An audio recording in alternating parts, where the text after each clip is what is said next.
stuff here.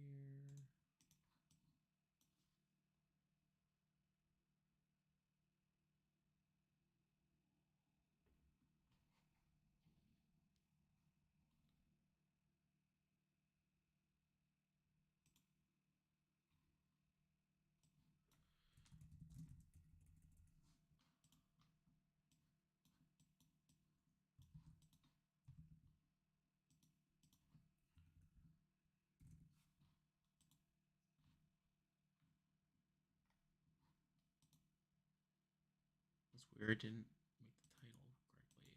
It's alright. That.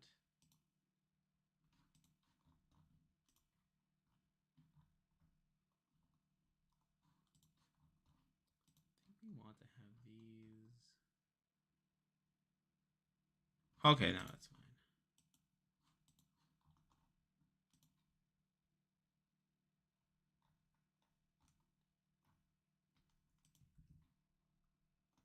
Okay, we're good. Now I just share.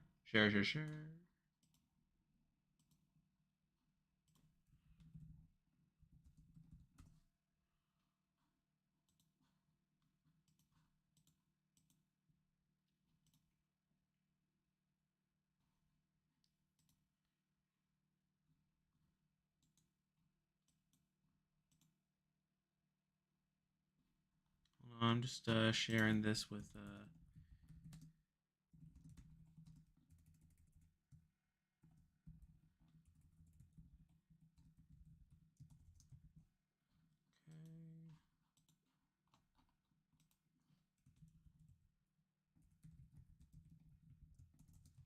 All right, there we go. Oh, hello everyone. Welcome aboard. Happy finale night, indeed. Mother Kenzie is taking it. Sure. But yeah, we got obviously it's finale night. And yeah, I mean we got quite a bit to get into here as we are about 20 minutes away from the start of the show. I'm a little later than usual. But that's all right. I was just taking care of a few things. Let me just move this up a little bit. But yeah, I mean, admittedly, like I don't think the finale is gonna be like that splashy. It doesn't seem like it's gonna be too much as so as you can see up here, it is going to be Chelsea versus MJ in the final part of the HOH. Cam is locked out. The dog's in the crib, meaning that more than likely Cam's going to get cut at final three. So the indication is that MJ has shown no indication that she's going to cut Chelsea at this point.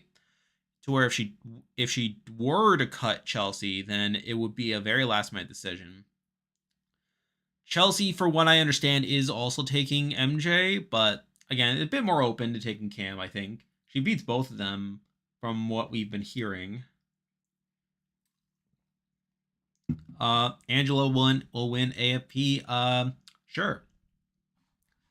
So I think I have Tucker as like the favorite to win. I mean, so the thing about Angela though is that I feel like a lot of casuals got like annoyed by her by the end of it, to where like even though she's like a massive character and everything, I don't get the sense that the casuals love her that much. I mean, I've talked with my mom at least. My mom's a casual, and she finds Angela very annoying. So I can only imagine that the other casuals might feel similarly, but you never know. What will the jury vote between the women be? Well, let me pull up my forecast here. So I have my old slides from the jury scenarios video. I'll just pull that up. So I might have to post this online. Just a second.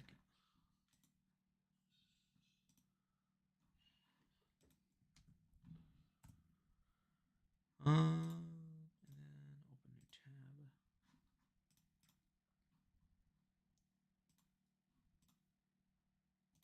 All right. So This is the Chelsea MJ forecast that I had drawn up earlier. As you can see here, I do have Chelsea winning it, though not by an overly convincing margin, where I have her having 4 locked jury votes, MJ having 1, and then Leah and Kimo are kind of up for grabs. So I think now looking back on this, I think I probably would. I think I might put Leah in the MJ category. It doesn't seem like she's, like I said in the video, she didn't seem that upset by MJ to where she would never vote for her. Where even though she was like kind of betrayed by MJ, she also talked a lot about how she herself wanted to play a loyal game. She kind of saw MJ and Chelsea as like the people she wanted to ride to the end with. And I feel like if MJ takes Chelsea, then that could probably lock up Leah's vote, in the sense that she would see MJ as a loyal follower, something that she herself wanted to do. And then the question is, what do Kimo and Rubina do? So we also have exit press from them. I actually have not read the exit interviews from Kimo or Rubina, but I think at this point they're probably pro Chelsea in this scenario. Let me just I'm just gonna pull up their exit interviews real fast. So where is Kimo's? I have MJ. I have Rubina's. Where's Kimo's? Okay, so Kimo seems pretty high on Chelsea. Let me just search for Chelsea. Oh, what am I doing?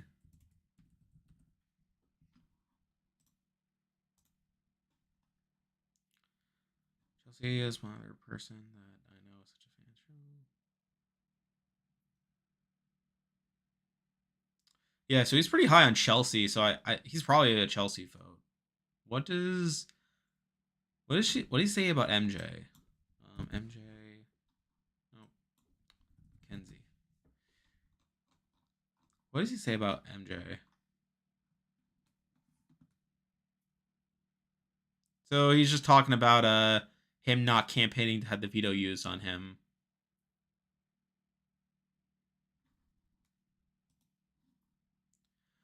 Thought we were kind of building. Oh, what? No. Thought we were building something where if I were saying something, then she would just kind of accept it.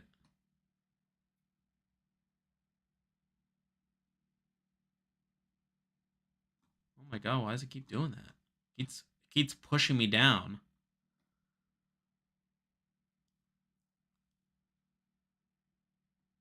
Yeah, I think he's probably a Chelsea vote. And then this is Rubina's interview. Haven't had a chance to read this. What did she say about MJ? Maybe if I do this.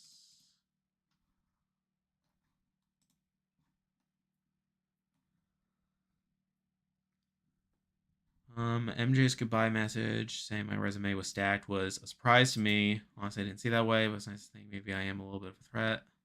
Okay. How do you look back at the past week? Let's just do everything I discussed. Okay, not too much there. Though if we are judging by MJ, how MJ approached that week, where supposedly a big reason why MJ didn't really receive Rubina's plea was because she just waited too long.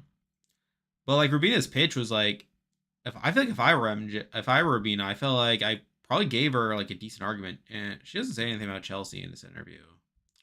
But again, if T-Core and Rubina, T-Core and Kimo are both Chelsea votes, it seems. So I assume Rubina goes for them. But I still think Leah goes MJ at this point. Angela's possibly an MJ vote at this point. Especially now hearing like some other things, which that was another thing. So like today we got the jury speaks article, and where like the jurors get to like answer questions. And then they had one of the questions being which juror played the best game, and Angela said she played the best game, like herself played the best game, which is wild in itself. But she was talking about how like she was like she played the best game because like she won competitions and like she like did the punishment. Like she makes it sound like she's someone who like faced a lot of adversity and overcame it, and that's why she played the best game. And I think hearing that makes me think she's probably more in the MJ column at this point. I think she could very well see MJ in a similar light. And with Leah also voting for MJ, I think Leah could definitely sway Angela to that degree. So I think at this point, if I were to redo this, I'd probably have Angela and Leah in the MJ column. But I think Chemo and Rabina probably go in the Chelsea column. To where Chelsea still wins, probably 5-4, if not 4-3, if Rabina sticks to her guns and votes MJ here. That's where things are at this point. 4-3 Chelsea wins. Chelsea needs to cut MJ to ensure she wins. I don't think she needs to cut MJ. I think she wins either way. I think she wins either way. Obviously, I think Cam's probably a more secure win because it doesn't seem like the jury respects Cam that much. But I think she's leaning towards taking MJ. I think her plan is to take MJ and then in her jury speech talk about how much she manipulated MJ the whole time. Just sort of drop these bombs on her and then go for there. Oh well, we already have 19 people on stream. Welcome aboard. Getting ready to watch the finale. We are about 10 minutes from the start of stream here.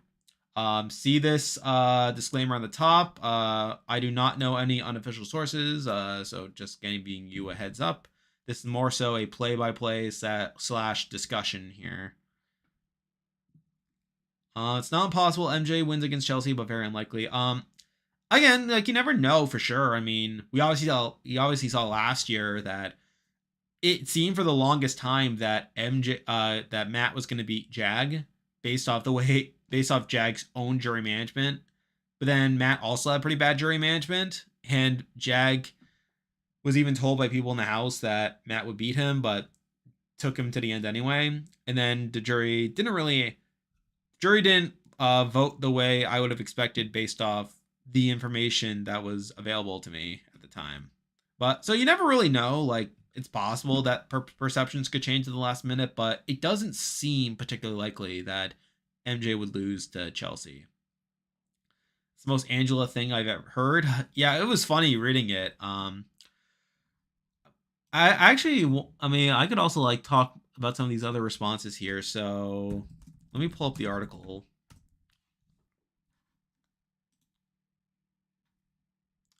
Nope, that's not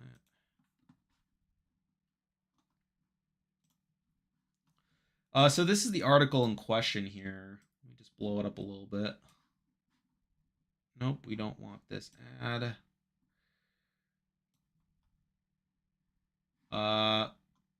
Anyway. So again, they ask these questions, but the juicy ones are short towards the bottom here. So they usually ask this one in these. So like, which pre-juror do you wish were in the jury house? Again, these are pretty predictable responses. Quinn said Joseph. T-Core said Cedric. So Quinn, I believe it was Quinn, Leah. Quinn and Leah said Joseph. T-Core and Angela said Cedric. And then Chemo and Rabina said Tucker. Again, pretty predictable for the most part here. Not too shocked. I guess the most surprising one is probably Angela saying Cedric. But like to be fair, like Cedric was pretty well liked in the house, so like again, at least one person said Cedric. But then we get to this one here. If you had to be permanent roommates with one of the jurors, who would it be and why? And I think the most interesting thing to point up. Nope, no, I'm going to click on. So like someone pointed this out in the Discord. So like Quinn and Leah didn't say each other, like because there was a lot of talk about how like Quinn and Leah had this great relationship with each other. I mean, or at least Quinn seemed to have a good relationship with Leah. But then this question here, like Quinn and Leah both say Chemo here. So Quinn says Chemo, and Leah also says Chemo. And again, to be fair, Chemo was pretty well liked as well in the house. But yeah, like they both both say chemo. Neither of them say each other, which I found interesting. And someone pointed it out in the Discord server as well. Who was it? Let me just pull it up.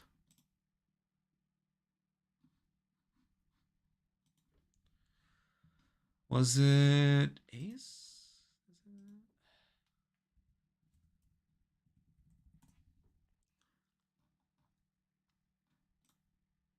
Yeah, it was Gargan that pointed that out. Yeah, Gargan pointed out that they didn't say each other. So again, interesting stuff there.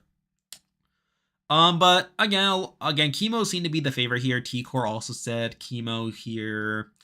Rabina also said chemo. But then chemo said he said Leah. He liked Quinn and Leah, but he leaned towards Leah here. And Angela also picked Leah. So again, interesting responses there. Then we get to the question I alluded to earlier. Which juror played the best game? So scroll down here. Angela says herself. Talks about like competitions and stuff like that. But then we see the other responses too. So Quinn said chemo. So Quinn also kind of said himself. Like he said he played his favorite game was his own game. But his true answer was T-Core, which again makes sense. He was pretty high in T-Core. T-Core said chemo as well. Leah said T-Core. Chemo said Quinn, which I found pretty interesting. I don't know why he would say Quinn. Again, when T-Core's there. And then Rabina said T-Core. So again, pretty interesting responses there, all things considered. We are about 5 minutes from showtime, which is pretty good. We got 20 people on stream at this point. Welcome aboard, everyone. Just take a look at the disclaimer at the top. I do not know any unofficial sources.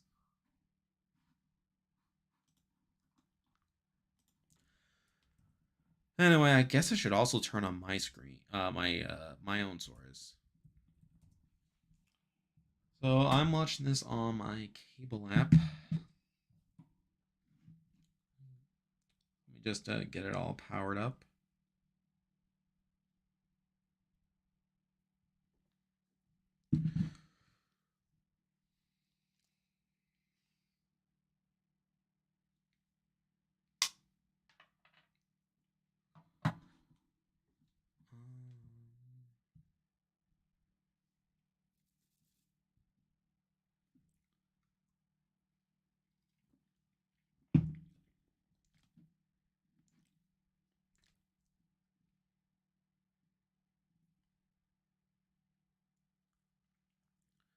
Oh, I actually didn't realize this. Actually, the finale doesn't start till 9.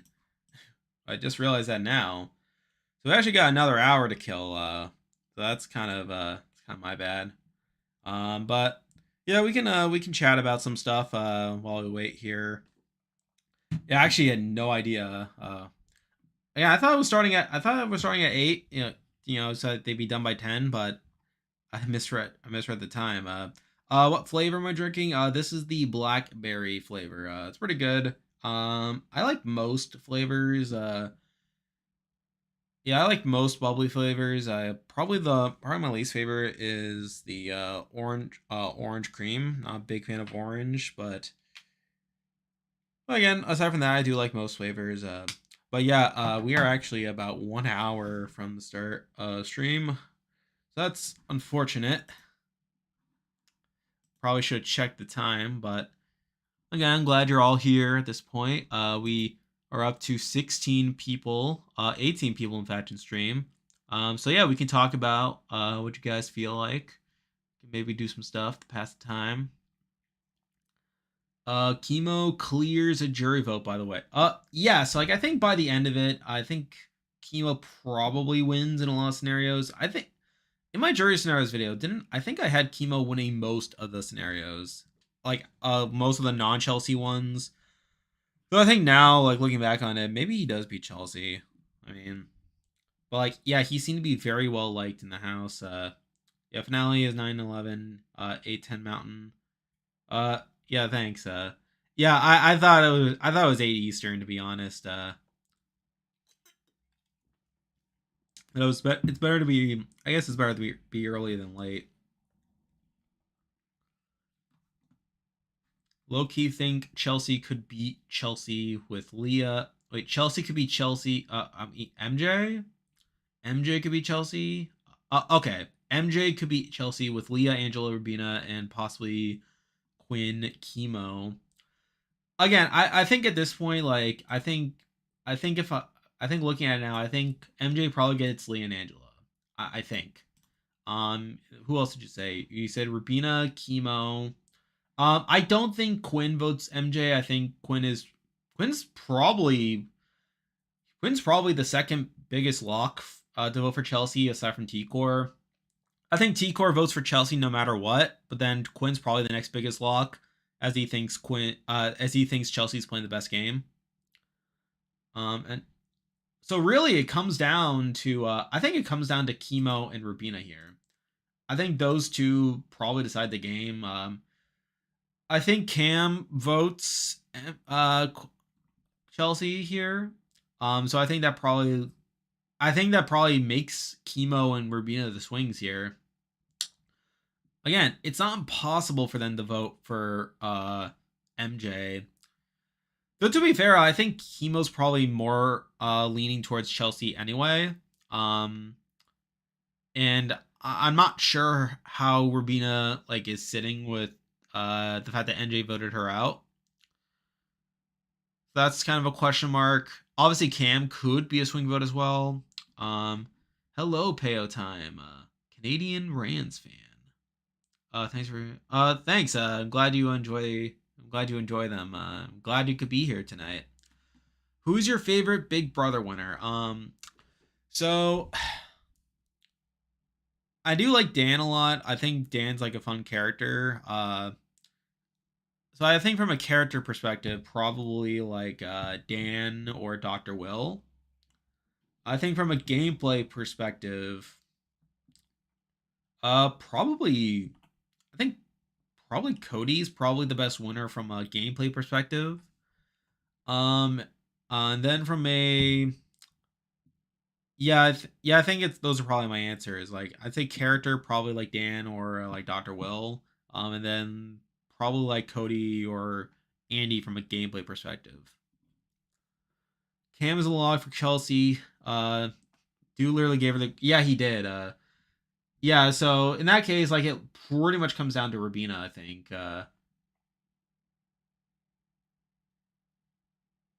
If Rubina is able to talk to Chemo about it, but I think Chemo probably votes Chelsea. Rubina said she was going to vote MJ to win before she left, so my opinion is that she vote MJ, but I hope she doesn't do to Chelsea reserving it. She did say that, but obviously, like that, she also had like a little bit of time in the jury house as well. So who knows if like T-Core talked to her, because like T-Core is a massive Chelsea supporter. So like I don't know if T-Core got her ear or not. So like that could definitely shift things, especially in a scenario that doesn't have Cam in it, because that was something that was discussed in the video. Was like I think scenarios with Cam in it were probably like the most likely to see like a crack between T-Core and Chemo Rubina. But I think in this scenario that doesn't have Cam in it, I think that trio is more likely to fall in line. I think Chelsea beats MJ 4-3. I think Chelsea I think she should win it. It's not impossible for the jury to swing MJ. I mean, we literally saw Jag do a similar thing last year, but I feel like I'm more likely to lean towards Chelsea winning at this point. We have 26 people in the stream right now. Glad you could join us. We are an hour away from the start of the finale. Bit later than I expected. I literally went on at 7:30 expecting it to be at 8. I didn't fully realize the time here, but again, it's more time for us to like talk about what could happen tonight. Let's see what we got here. You have a reply? I have. So I made an audition tape once, but again, it was sort of like a on the fly thing, and I never really applied again afterwards. Nice choice. I like Ian.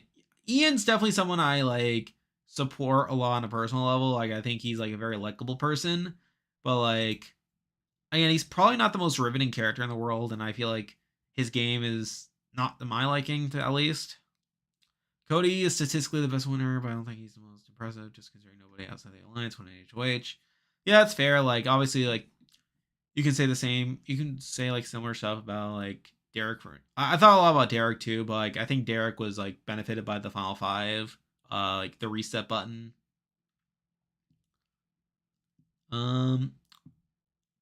Feel like MJ should have kept Chemo from being in the house for as long as possible to make sure the rest of the jury couldn't flip their votes before the finale.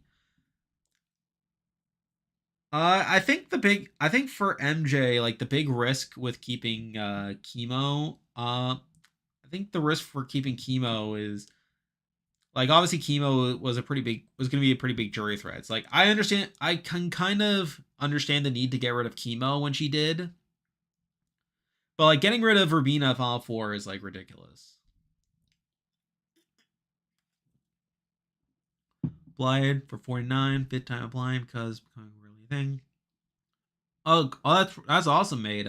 Yeah, I hope you get on too at some point. Like we need more super fans. MJ will get more votes than people think she is. Chelsea versus MJ is 4-3. Oh yeah, like I don't think MJ is a goat by any means. Like I think there's definitely people in the jury that will like, despite her actions, will vote for her. Again, like Leah and Angela, for instance, like I feel like Leah in particular, like she should be completely ruling out voting for MJ here. Like the fact that she was taken out by MJ in the situation that she was is pretty ridiculous. But no, again, like even in her exit interview, like she didn't sound that upset about it, and I felt like with time she probably could come around to it.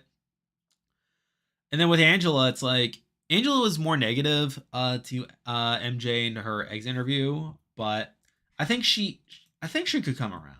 I think, and especially against Chelsea, I could see a world where Angela's like bitter or like something and like doesn't want to give Chelsea the win.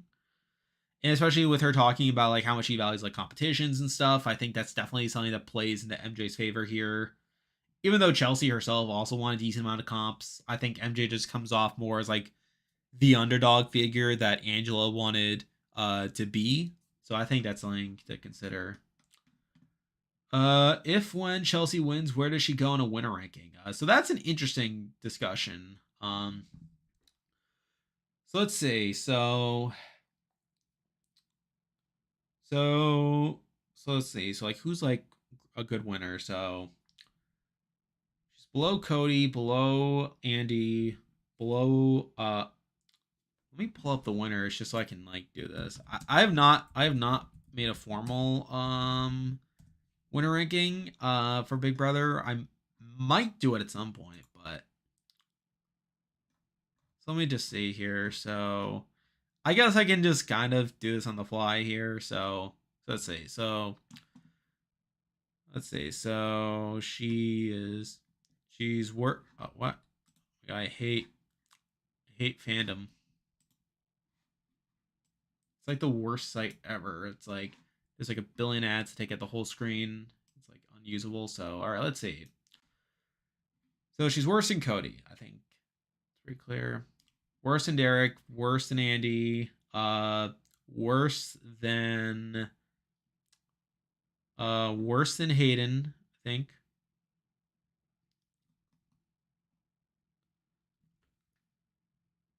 She's worse than Maggie too.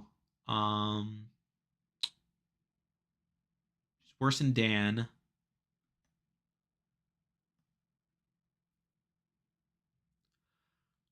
Is she better or worse than Nicole?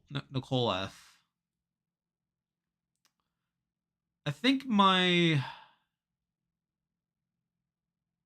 hunch is she's I think she's probably maybe above Nicole F. But and then it's like with Boogie, it's like that's like probably the next person I'm thinking of. I think she might be better than Boogie. Because Boogie had like that really bad spot at the Final Four, and he also wanted to take Will to the end where he would have lost to Will.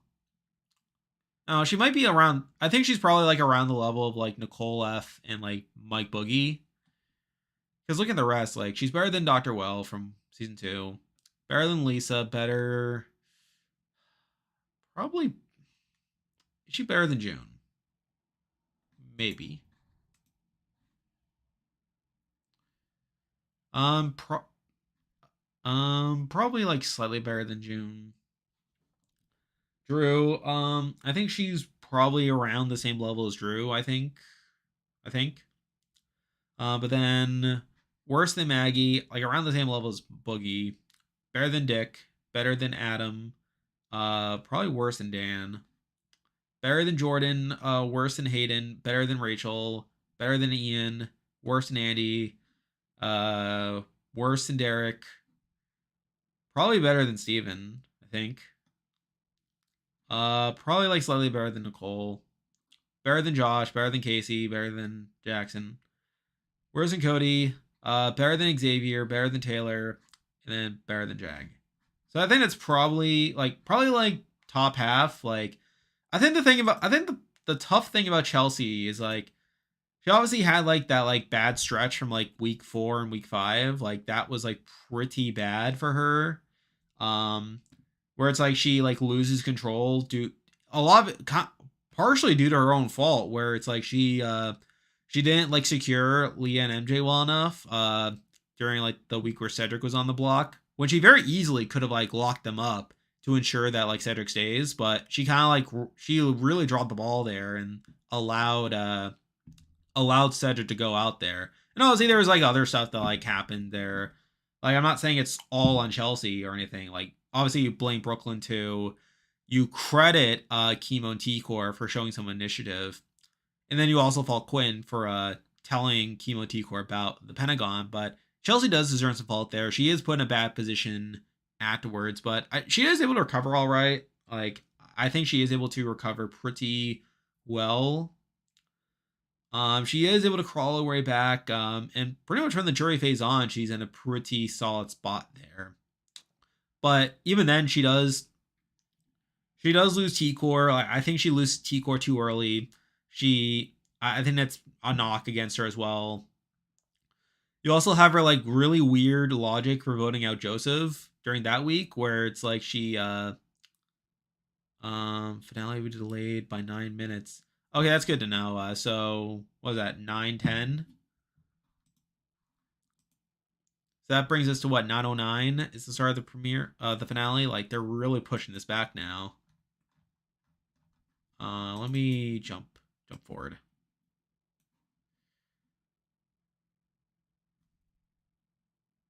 Okay. It's the Pittsburgh the Steelers Raiders game. Interesting.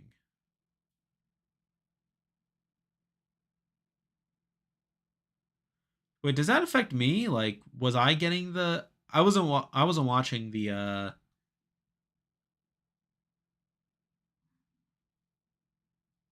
Okay, so it says in Ohio, Pennsylvania, Wisconsin, West Virginia, Baton Rouge, Marquette, New Orleans, Tampa.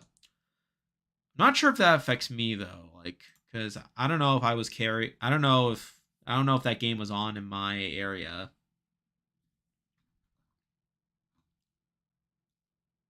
Okay. Okay. Yeah, so it sounds like they're kind of screwing it up. Like that is it's annoying because like they're not doing it across the board. Like it sounds like based off that, like they're only delaying it in certain markets, but not all of them. And I don't know if it's affecting me though, because so that tweet you posted on there that doesn't that tweet that was on the Discord like my market was not mentioned in that tweet, so I don't know if that affects me. Like what does the Reddit say? Does it say what the Reddit?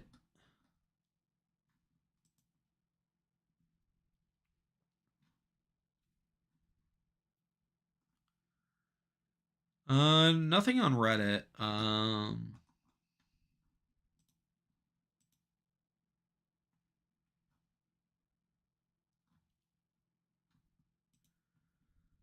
Okay, so what does it say? Yeah, so it's the same message. Please only use if your episode's delayed. Yeah, so so this tweet does not mention my area. So I live in Mass. So I don't think it affects me. So in that case, I should be getting it on time. Which, if that's the case, then I'm probably gonna be ahead of like people living in those areas. Excited to see your end of season player rankings. Oh yeah, like I think the player ranking is interesting because a lot of the players are just kind of bad. Like, so I did start to record it. I got about halfway through the list. I got through number 8 on the list. I'm probably gonna record the rest of it after the season ends. Which I guess kind of spoils the fact that the top 3 are at least within the top 7. I haven't finalized the order within it yet. Yeah, the Reddit. There's a separate episode discussion on the Reddit. Like, what a really messed up, carrying out of this. Like, but I know for me, so like the tracker's on right now. So they have tracker on right now. It looked like it started on time where I am. So I'm guessing so I guess that just means the delay doesn't affect my area. This Steelers Raider, did it go to like overtime or something? Like what? Like it didn't go to overtime. Like it seemed like it was just like a regular game. Like I guess it just took a while. I don't know. Yeah, I do follow the NFL to a degree. Yeah, it's been a pretty bad season for the Patriots. So I don't know. They're taking away our Big Brother time. I know, it's insane. How dare they? It was a blow. Oh, you're talking about the Steelers game. Yeah, that's what it's looking like here. It looks like the Steelers won big. Lot of penalties. Okay. Yeah, I didn't watch the game, so yeah, that'll definitely like eat into the time. Yeah, if you don't live there, you're fine. Yeah, it seems like it's fine for me. Why is CBS prioritizing Tracker over the Big Brother finale? That is a great question, and that is a great question. And obviously, I know it's like premiere week and stuff, like so like they're having like the other shows like Matlock and stuff like that. But yeah, it's like, and I guess like they wanted to have like their new show in like the prime time, but it's like it's the finale though. It's like this should be like a big moment. It's a big deal, people. This is big. This is Big Brother.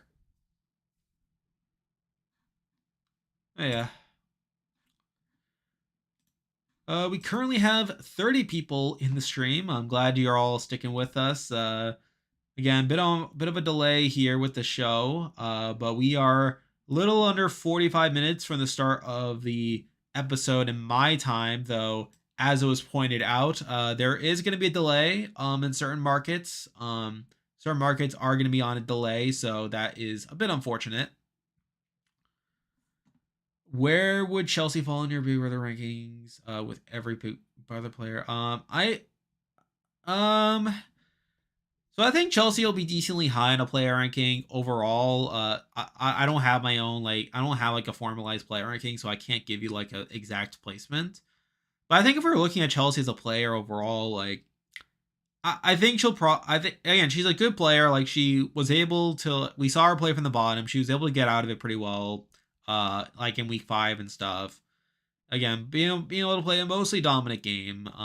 For like the end game stretch, being in a good position early on. I think there's a lot to like with Chelsea, but I also think like she has like some. I think she has some flaws as well. Like I think like for one, again, the week 4 stuff again. Part of the reason why she is partially to blame for being on the bottom to begin with. So like I think you do falter for that. I think also you have like her. I guess her like relationship with Cam was not the best. Like Like you could clearly tell like she let the MJ like Cam like crushing get to her, and like we saw her like getting like snippy with Kama points. Like again, not great stuff there. I don't think that's particularly great. She also just makes some weird decisions at points. Like again, like I think like the Joseph leak is particularly wonky, where she flips her vote at the very last second and doesn't tell Cam, which I think is kind of weird. You also have her like you have her not wanting to get rid of Quinn during the Quinn week, only for Cam to get his way there. You have uh you have her like doing some like weird stuff. Like you have her like really waffling over keeping chemo at the final five. That's kind of weird.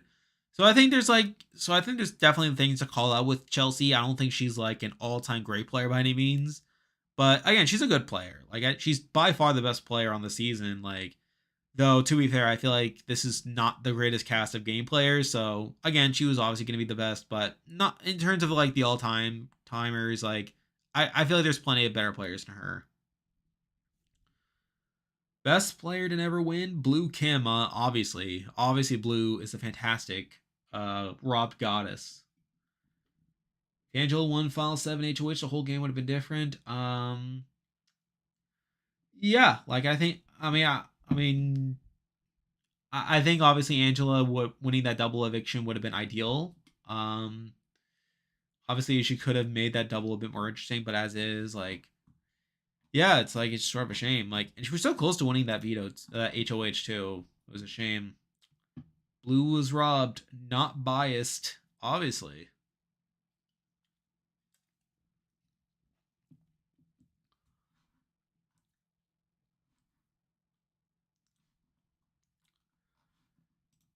Anywho, I guess we can also talk a bit about the games that have been going on. So at this point, so I think at this point, Skyrus has a very Skyrus should have this locked to win. Yeah, I think they're guaranteed to win at this point. Like they have like a 7 point lead, and I don't think there aren't 7 questions on left to respond. Like because there's like I think I left it off with like the first part of the HOH, second part of the HOH.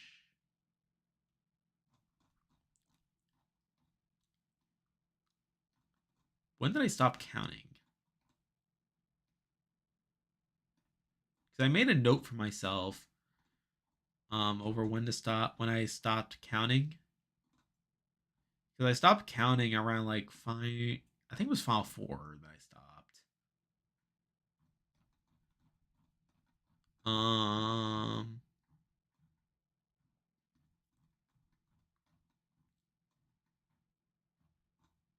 Wait, where's my score?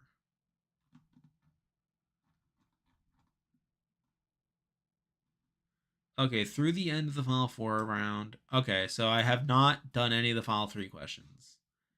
But in that case, I don't think it's enough to overtake. I think Skyrus just outright wins. Seeing a lot of people compare Vanessa and Chelsea. What's your thoughts on? Um, I think Vanessa is probably a more cutthroat player than Chelsea. I think Vanessa is probably like someone I would have more faith in strategically. Because I think like Chelsea is someone who definitely like again like more often than not does what's right for her game, but like the way that she gets there is like kind of flawed. Like it feels like sometimes she just stumbles into her ideal outcome, like where we see her like entertaining other options, like entertaining other worse options. You fell off. Yeah, that's all right. There's always the survivor polls. What are my hot takes? Um, Trying to think what would actually be like a hot take. So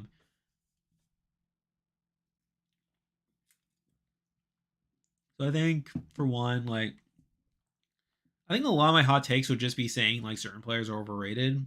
So saying like Taylor's overrated, saying that Chelsea will be overrated. So I think those are some hot takes there. What else is there? Um,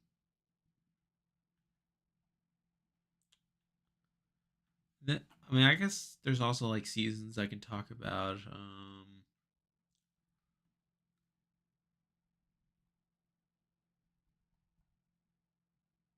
June is overrated. I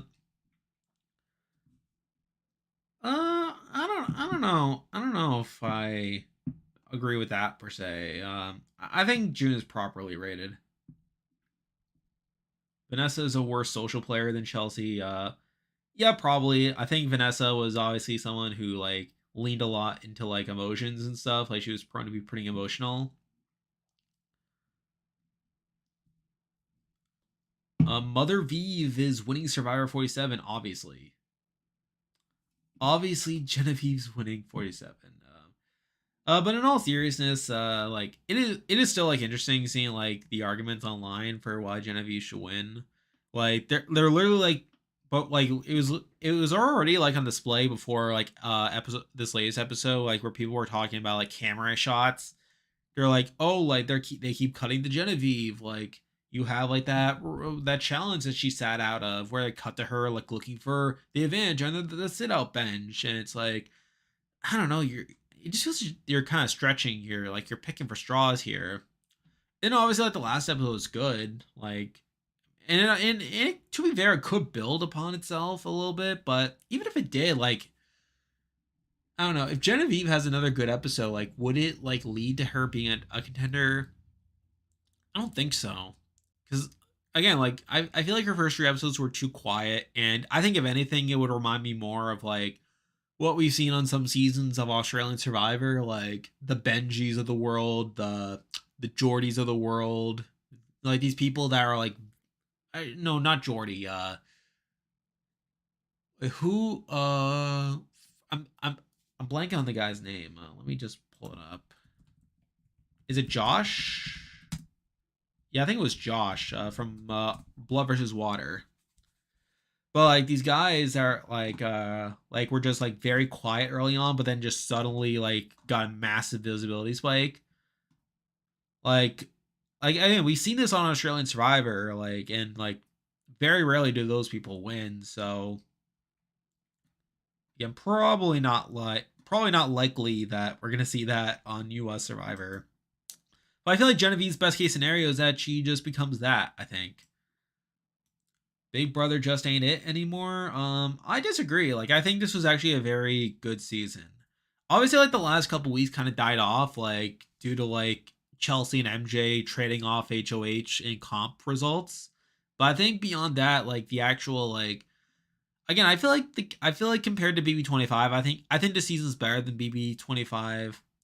Obviously, BB25 had more natural flipping happening, and there was a lot of like back and forth, like in like the weeks between. But I feel like BB25 like slowed down earlier. Like I feel again at the point where like Jag and Bodie Jane to a degree started winning comps. Like that happened earlier in the season.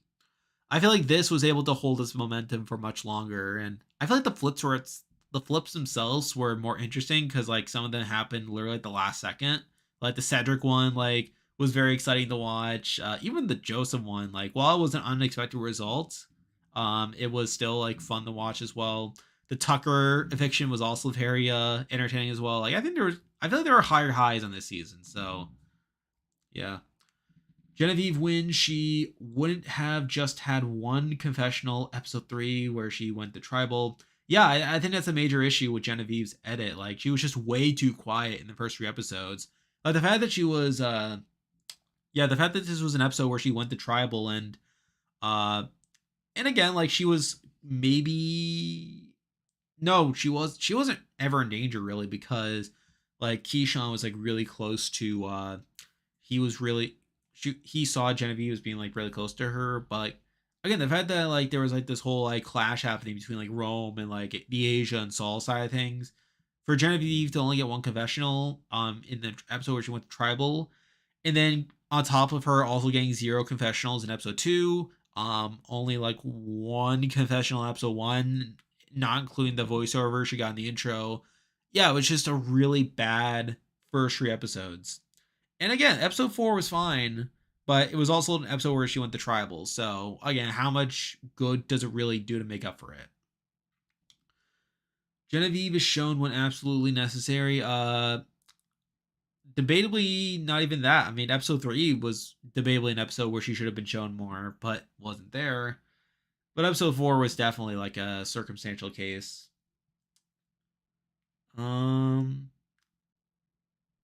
If not Genevieve, then it's gotta be Annika Gaudica. Yeah, Annika's winning. 47, guys. Like, she is the next Parvati. Shallow. Uh, I don't know. I think if they go to tribal next, I guess Annika. I could see Annika going if they go to tribal next. So it's like, which tribe is going to tribal next? I think that's a big question. I don't think it's Tuku. Like, I feel like Tuku's definitely Tuku feels like a tribe that's probably not going to tribal again until the merge. Because I feel like if they go to tribal again, Kyle probably goes home. Which, again, not an outcome I think is likely, but again, could happen. You also have like the whole Gabe storyline, which I don't think will pan out until the merge. So I feel like other three, Tuku's probably the least likely to go to tribal. You have Lavo, who, if Lavo goes to tribal again, um, do they vote out Saul at that point? Because I think the assumption at that point would be that Teeny would try to team up with Saul. Oh no, I think they flip on Rome at that point, right? Because like with like Genevieve's content, like she was like showing talking about how like, oh, Saul's a person. Rome isn't treating Saul like a person. So perhaps through that, Genevieve could like start to work with work with Saul more. So I don't know. I think Rome could go home if they go to tribal again. I think that would be like a interesting downfall there. And then on Gata, I think it's probably Annika going home. I don't know. Is it? Is it? I don't know. I think Sierra's gonna try to work with like Annika and Rachel for a bit. I think you would think like she would try to ride out that Broadwinners alliance a bit, especially when they brought it up in an episode where they didn't go to tribal. Because I think the assumption probably would have been that if God had gone to tribal last episode, that one of Annika or Rachel would have gone home, and the whole Broadwinners thing is like literally the copy paste like what we saw with TK in his boot episode, where they set up the Tiana alliance literally the episode where it breaks up. So it's that. So like, but I think the fact that they set it up and it's gonna last at least one more episode is probably a sign that she'll probably try to stick with that group until the merge. Sierra will probably try to take out Andy, probably, but I don't think Andy's going home next.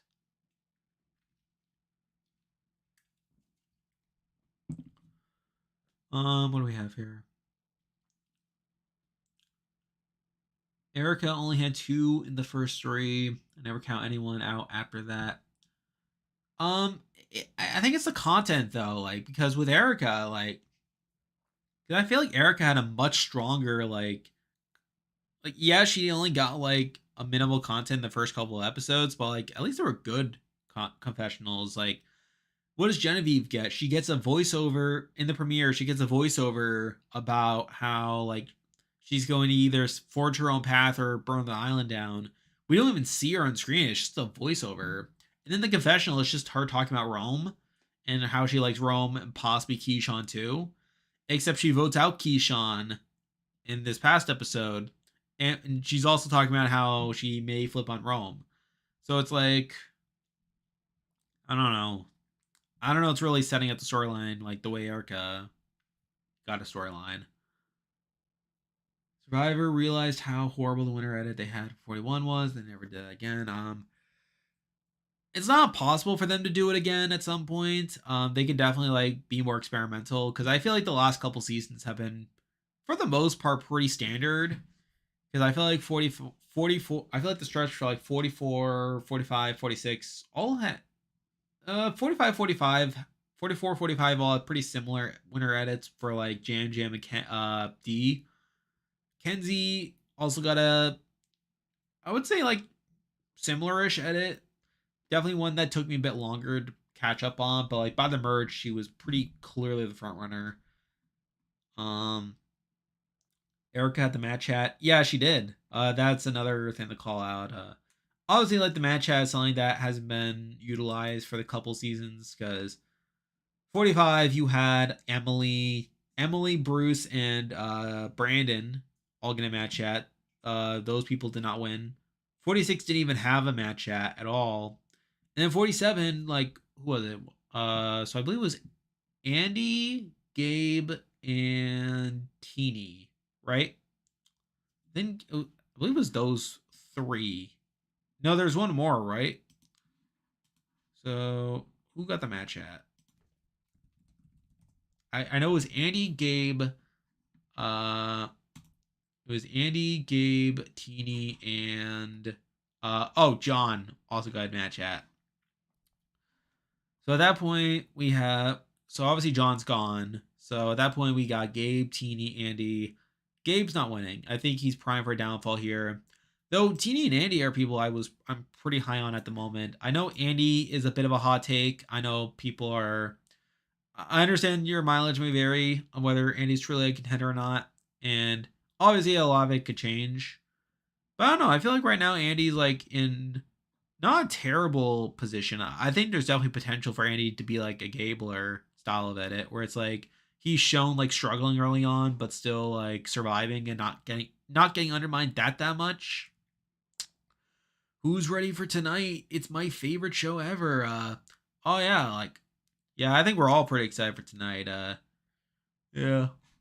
Yeah, I'm glad you could join us. Lava go to tribal. Again, I could see a world where Lava goes to tribal, particularly if it's to take out Rome. I think that would make some sense. No way Tuku sticks together after the merge. Yeah, I doubt it. I think most of them are primed to flip on Gabe, in particular. I think they're all going to turn on Gabe. Maybe Kyle becomes like a free agent. Maybe Kyle gets left out of like stuff since Sue's still pretty mad at him. Um,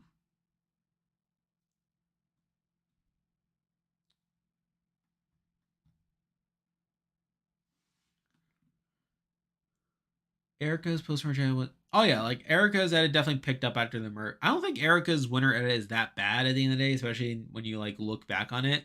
And then same thing with Gabler. It's like if you watch on YouTube like the best of, if you watch like the best of like Erica or the best of Gabler and like see all their moments like cut together, like again, it just becomes so obvious. Like the winners edit, like when you look back on it, it becomes crystal clear that they are like being taken seriously. They are being set up to do well. Again, it's just like trying to like piece that together in the moment and like trying to like compare them to all the other people who may be getting similar content. I called Kenzie winning after the confessional with the blue eyes crying. I remember at the time being like kind of mixed on like her content there. Because I think part of the reason why I was so low on Kenzie initially was that I interpreted her like annoyance at Banu and Jess to be kind of mean spirited. I felt like she was just kind of being like needlessly. I felt like she was being like needlessly unfair to them, or at least that's how I interpreted it. How I interpreted it, but uh I think looking back on it, like it's pretty obvious that like we are supposed to be siding with them. Like Banu is not meant to be taken seriously. Jess is not meant to be taken seriously. And yeah, like her, like yeah, like her talking about like how blue her eyes are. Like that just felt like unnecessary. Like so, like yeah, I think that's like again looking back, it's definitely a solid confessional for her. Low key Monarch Teeny winning, obviously. Can I get a shout out, please? Well, in that case, see what I can do.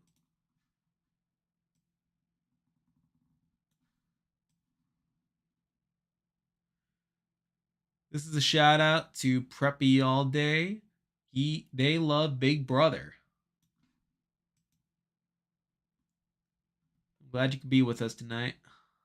We got 25 people on the stream here. Yeah, it should be a pretty interesting show here. We are about a little under 25 minutes from the start of the show. But again, at least for me, it's obviously going to be delayed in some other areas. Let me just check my TV. Make sure it's all working good. Yep, it's still showing tracker.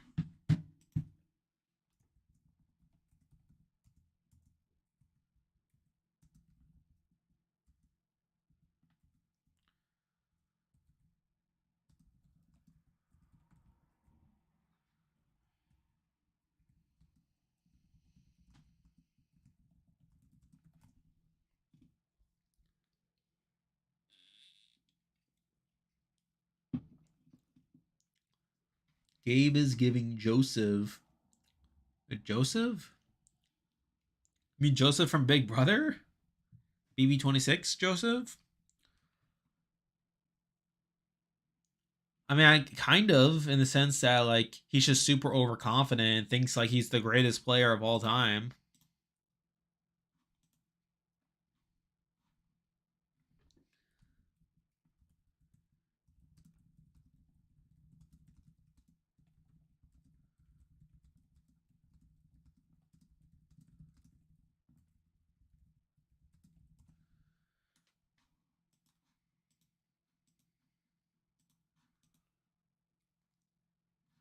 Genevieve made that move.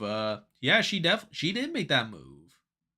Yeah, she sniped out Keyshawn. What time is it officially on? It is officially on at 9 Eastern, I believe 8 Central and 8 Mountain Time, it seems like. But as pointed out, there are some areas facing a delay. So if you live in an area that was showing the Pittsburgh Steelers and Vegas Raiders game, then will probably be on a delay. Also, if you live in Kansas, you'll probably get a delay too. Like not too much, but again, it is still a delay. But for me, I'm not aware about any delays happening for me. It should start at 9 on this stream.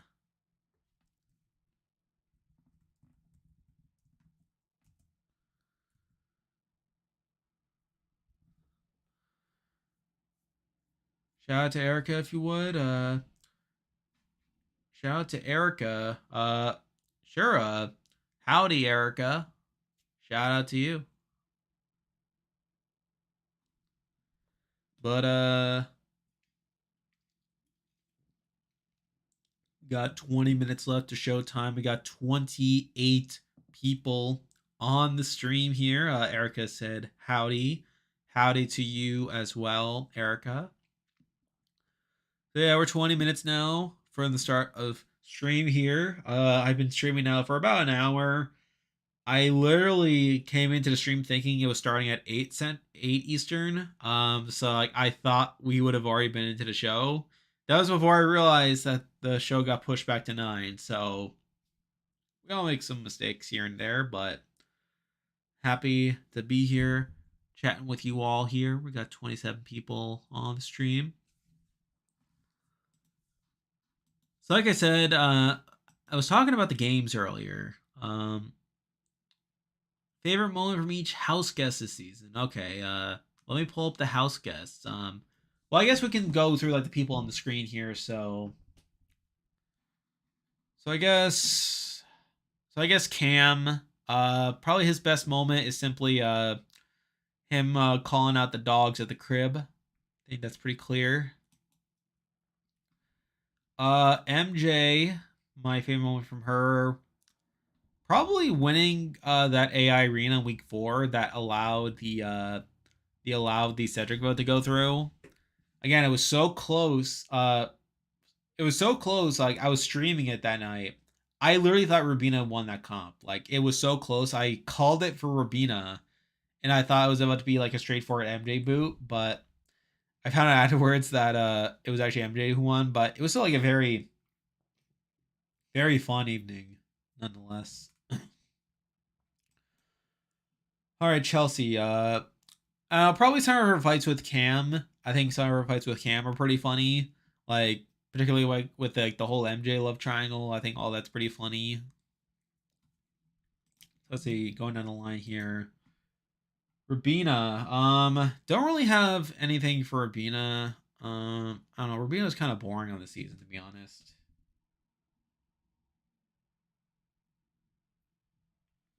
I don't know.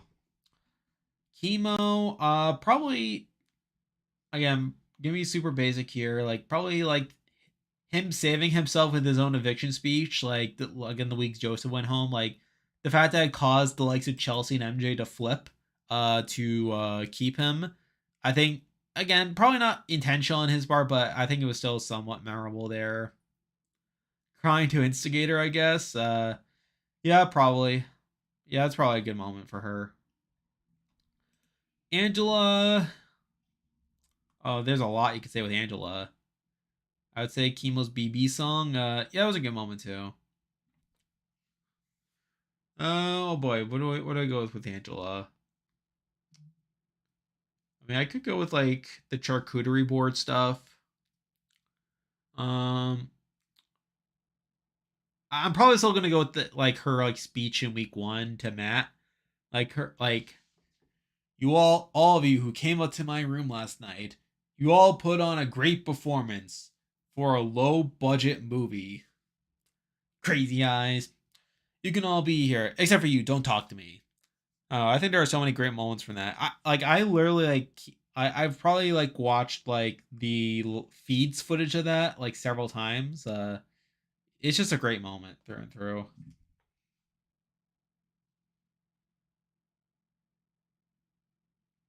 Then Leah, obviously you have all the chubby chaser stuff with Leah. I mean, I guess also simply the fact that she kept getting away with like throwing Quinn under the bus at every single opportunity. I think that's something worth mentioning. Though it's also kind of strange that like it sort of seems like there's a whole controversy like from like the T Core HOH week kind of got forgotten about, like the fact that like she supposedly got into trouble, like, and we don't, I think it's because we don't know the full context of like it because like the feeds were cut for so much of the day and it just made everyone kind of look bad. I don't know. Again, I'll be pretty basic again with Leah. T Core. Probably just all over like her probably just like all the times her and Chemo would be like, oh yeah, we have to talk to Quinn. We have to go to Quinn and talk about Leah to Quinn. We gotta tell her. We gotta tell him that we gotta tell him that Leah's been saying all this bad stuff and that she wants to target him, and they just never do it. So like just simply the fact that like T Core and Chemo are probably like, the biggest procrastinators ever. So I think that's pretty funny. Um, but yeah, Chemo's song was also pretty good. And then T Core slip on Cedric. That was having a good gameplay move. Again, like the way that it happened though, the fact that it all came together on the very last day, it's just pretty funny and just perfectly encapsulates their gameplay styles. So I think it's that. And then with Quinn. Quinn. Probably just like all the times that he would just be shouting in the DR. Like he was just so loud in the DR. Like it kind of got annoying at points, but like it also made him somewhat funny. You also have him. You also just have like both of his HOHs like just completely blowing up in his face. I think that's funny. Um, and yeah, just him just like kind of like blowing up things and just being pretty messy player. So I think that's pretty notable on Quinn's end. Whenever he cried. Yeah, and then also him like thinking he was getting with Leah, but like Leah just like not reciprocating anything is also pretty good. When his HOHs were bad, I hated Quinn. I guess we could talk about the preachers as well. So So pre-juror. So for Matt, it's probably his conversation with, I believe it was his conversation with Angela, right? Yeah, it was like him like trying to like apologize to Angela, but like just being like incredibly blunt the whole time. It's like, what is he actually? I'm trying to like pulling up my notes to see what exactly he said. But there was this one conversation that Matt had that was like particularly notable. So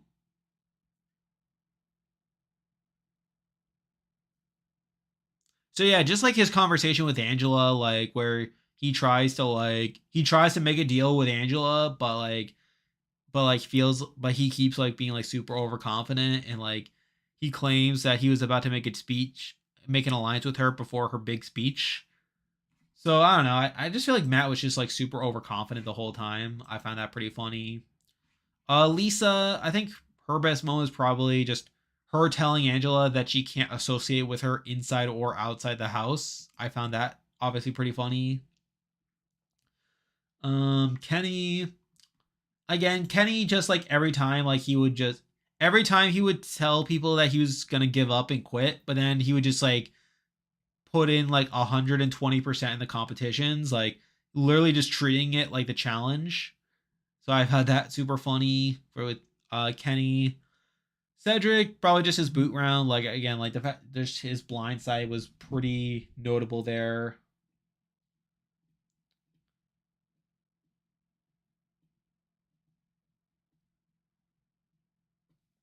So like I think that's still pretty good. Brooklyn.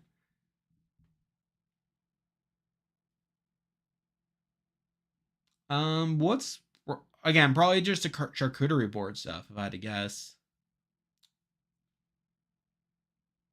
Yeah, probably just the charcuterie stuff with Brooklyn.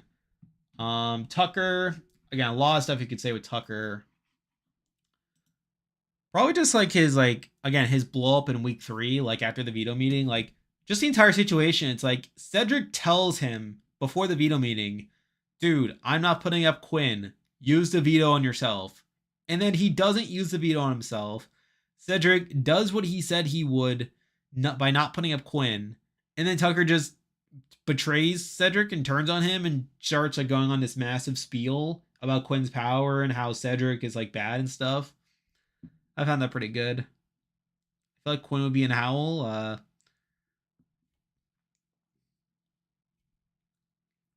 And then there's Joseph. Again, a lot of stuff with Joseph. Probably my favorite in particular. Probably just like all the times he would like talk about like how he's doing on the stock watch. Like it was like, oh man, I'm probably like a 6 on the stock watch this week when he's like a 4. Or like him saying like him like getting into like fights with Quinn over who's gonna have the longest deep dive. I found that pretty funny too. Yeah, a lot of stuff to say there. Anywho, we're a little under 10 minutes now from the start of the episode here. So anyway, we got a little bit more to talk about. So I was talking about the game. So again, I think Skyris pretty clearly won the poll game. I mean, I haven't finalized the scores yet, but it does seem like their lead is pretty insurmountable at this point. So there's that. Draft game is settled. Pinky won. Bootless is also settled. Daniel won. So really, it's just coming down to the pool game, like where it is a tie right now between Pinky and Gargan. Um, they had to pick a player because they had this game score. So basically, at this point, if Cam gets cut here at final 3, then Pinky wins by default. If for some reason Chelsea or MJ decide to cut each other after this HOH, then it could be a game. Like if Chelsea cuts Cam, then it's literally going to come down to the jury vote. But obviously, if MJ cuts Chelsea, then Gargan will win. So obviously, there's still like some intrigue there with the pool game. We'll have to see what happens there. I would think Quinn would be a member in a Led Zeppelin cover band. That's a interesting comparison. Tucker and Angela are locked for the next All Star season. I don't know. I don't know. Like Angela, maybe. I actually no Tucker, maybe. Like, because I think the tough thing about Tucker is that I think he just didn't care about the end of it. I think he just stopped caring about the game, and that possibly led to him just making really insane decisions, like not using the veto on himself, him just volunteering for the block left and right. So I think those things are definitely holding him back from like returning. I think Angela's probably more likely to return, if I'm being honest. What's your favorite Survivor season player and winner? Oh boy. So so I think my favorite season is Kagion. I still stand by that. I think Kagion's a pretty good season all around. Yeah, very entertaining from start to finish. Favorite player and winner. So my favorite player is actually a winner. I actually really like Boston Rob as a character. Like, I think he's just really entertaining. I think I just love the way he speaks a lot. So I probably Boston Rob as like my favorite player slash winner. Though if we're talking about like non-winner, I think um who's my favorite non-winning player? I think there's probably like some contenders here. I think the first one that comes to mind is Penner. Probably, I really like Penner. Like he's another like really entertaining person. I could listen to him talk all day. So I'll probably just go with him.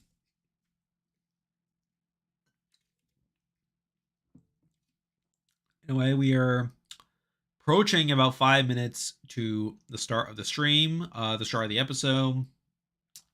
I keep forgetting this is the side. This is the side that has the disclaimer on the top. But again, see this thing on the top here. We got 24 people currently on the stream here. Um, and yeah, I mean this can be pretty fun evening here. I guess say preemptively, I do not know of any unofficial sources. I'm going to be watching it on my phone that has my cable app on it. Again, with US shows, I have cable, I have Paramount Plus. Like I usually watch it through those channels, and unfortunately, I'm not super well aware about unofficial ways of watching it. Unfortunately, now if this were International Survivor or BB Canada, if we're still on, I probably would have more going on. I could probably point you to some sources, but as is, I unfortunately cannot direct you. For me, Micronesia, Parvati. That's not a bad selection. I mean, I think Parvati again. Micronesia is a great season. A lot of great moments there. Again, Parvati, like again, she's not my favorite character, but again, I can see why people would like her a lot. Like she's definitely like she has some good moments there. Shout out Maddie Matt the captain. Shout out Maddie Matt the captain. Yeah.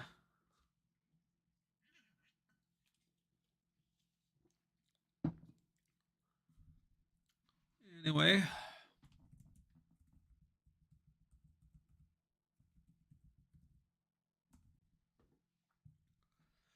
okay, now I can put in my AirPods. I feel like that hour went by really fast. I don't know if it's just me or not, but I feel like the hour just flew by.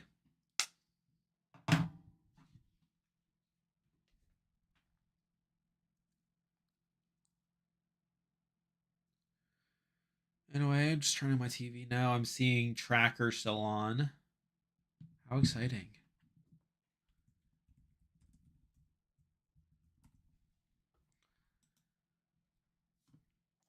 Hot take, Kagion is overrated. I like Korong better. Um, I mean Korong's a solid season. I think I do think the medevacs hold it back. I think the thing about Korong, I think it's two things that hold it back for me. One is obviously the medevacs. I think those really stifle the gameplay. The fact that we literally had two episodes not end with a tribal, that being the merge, one of them being the merge round where like Neil's pulled, and then also the final five round, like which on most seasons would be like around the finale at this point. So I feel like those to not have a tribal is like not ideal. Um, I think another thing is just how obvious the Michelle winner edit is. Like, again, just looking at reading it back, I feel like it's very blatant from early on that like Michelle's getting the traditional like winner edit. I think that's something that also kind of holds it back, especially considering Michelle is not a very good winner from a gameplay perspective. And I think also the finale, like the finale format, is kind of holding it back too. Like I think it does better than like certain other finales that are structured the way they are, where it's like there's only one elimination. Because obviously, like Go Wrong, it's like you have one elimination at the final four, and then you have like it does have the intrigue of like the fake out final two, where it's like they had like the players thinking there was going to be like a final two instead of a final three. Then they do the fake out. It's like surprise, it's just a reward challenge. Oh yeah, that's kind of unique. But then they have like the juror removal that really doesn't impact things, like because it like all it was doing was like Michelle was probably winning anyway by that point, and she just took away one of Aubrey's votes in Neil. So I think that kind of hampers it. Like I feel like after the Sydney, after like the final four like round, it kind of there's not too much interesting happening. But I still think it's a good season. I think there's still plenty of fun moments there. I think the Scott Pollard blindside is a lot of fun. Just seeing the betrayal when Scott like when Ty flips and he's turns to Ty like for him looking for the idol to form the super idol, and then Ty like no. I think that's pretty good. Uh, all the Caleb medevac is also like interesting. Like simply due to how much of the episode takes up. Like it's obviously a very like very very like dramatic scene, and obviously a very dramatic like thing to happen. But obviously it's not great that to lose Caleb in that way, especially like when he almost died and stuff. So I think there's definitely things to like about Kong Wrong. It's definitely like a great season, but I think those things are what pull me back from it being higher. Oh, it was your first season. No, I get that. Yeah, my first season live was Nicaragua, and I have a soft spot for Nicaragua, so like I totally get it.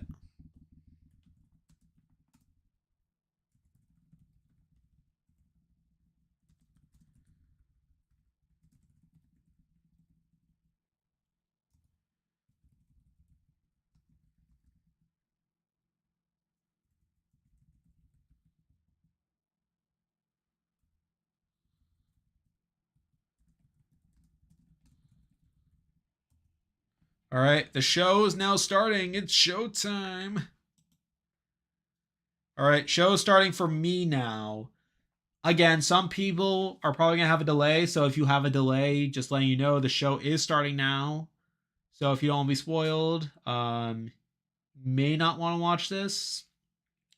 But if you don't care, or if you're just following along, again, show is starting for me. We are now getting to the recap now.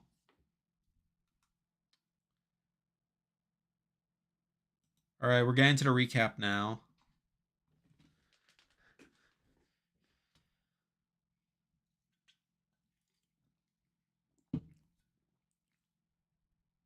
You can hear the applause. All right.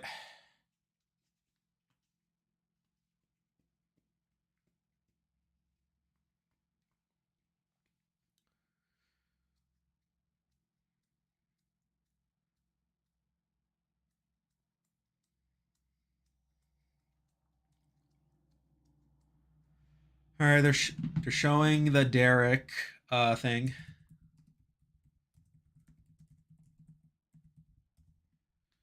Yeah, I did not watch the Friday episode, by the way. Like, it was pretty pointless from what I heard. It was pretty much just a recap, where it's like the only thing being like this Derek thing.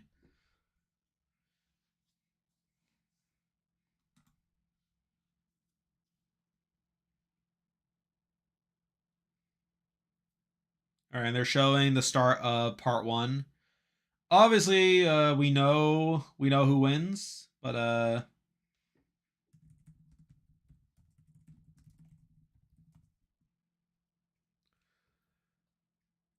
All right. Yeah, they're just previewing the roundtable and like the reunion and stuff. Oh, yeah, that was the story too. Like Joseph, like he obviously lives in Tampa, which was affected by the hurricane that happened last week, and there are a lot of people worried about him, worried that he may not be able to make it to the finale. But he posted on Instagram, I believe, showing a picture of him on the on the plane. So like he will be there.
Anyway,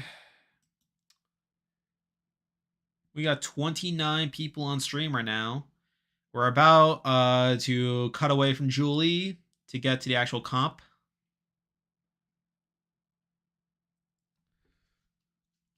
All right, we're getting underway in part one. This is so exciting, people. I wonder who will win. Oh my god, I have no clue who will win this.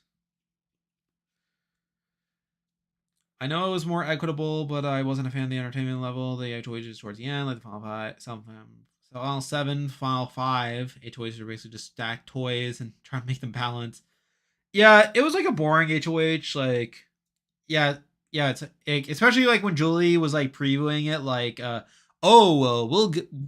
we'll get to see a live HOH, and then it was just like the start of an hour, like couple minutes of an hour long competition. It's like cool. Yeah, it wasn't great.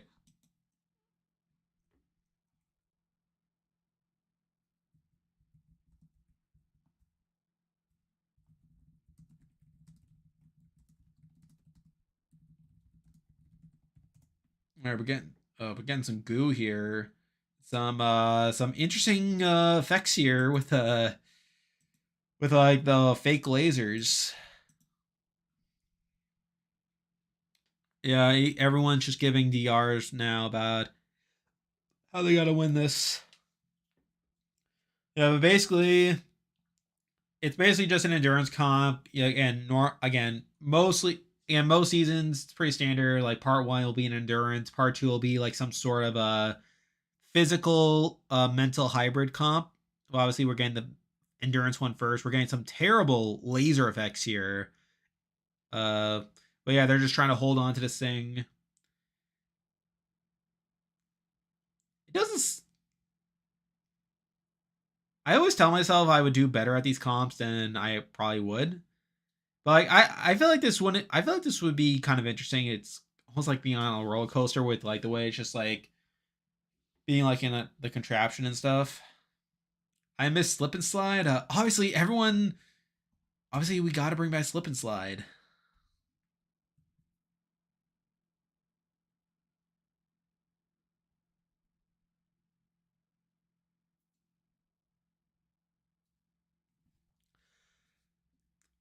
Yeah, I mean, I feel like if this season didn't have an initiative to make the cons more equitable, they probably could have brought back slip and slide this season. At least I would think so.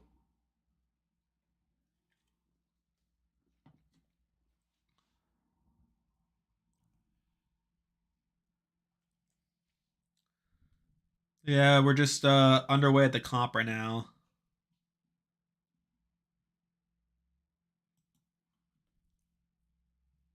Anyway, 21 minutes we've been at this.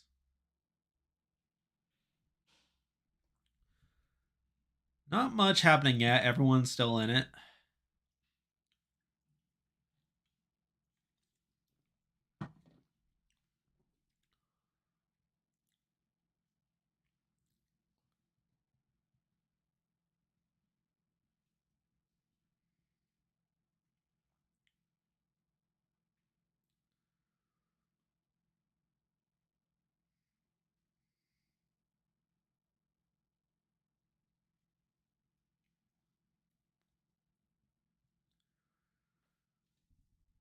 Probably not.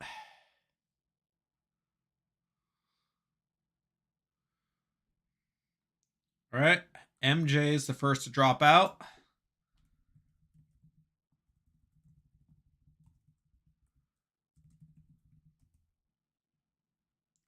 All right. MJ is the first to drop from part one.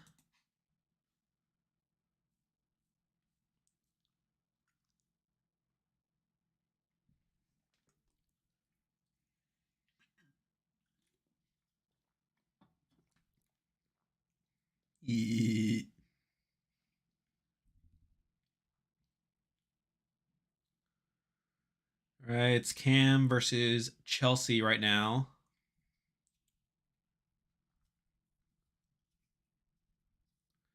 Maybe. All right. We have Cam talking DR about cutting Chelsea if he were to win. Oh boy, I wonder if he'll get that chance to cut Chelsea. I really wonder.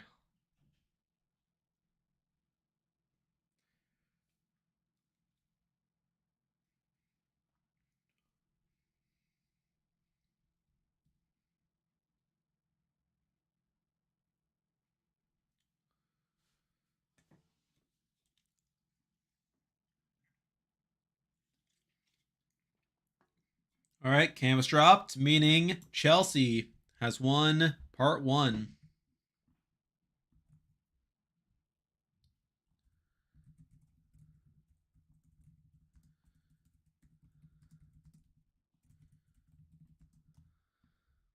All right, Chelsea has just won part one. We already knew this from the feeds. Didn't take that much time though, or at least in the episode, not at least.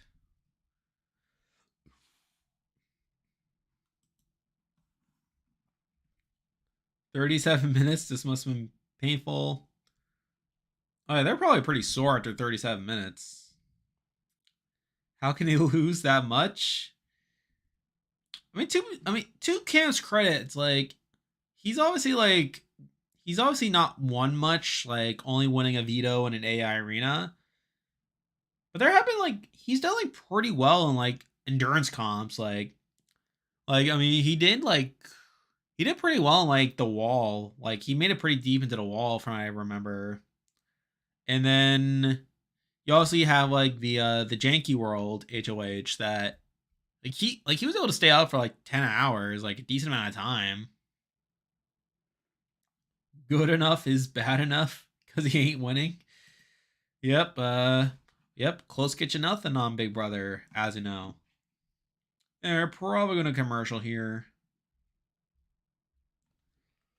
Probably gonna get straight to part two.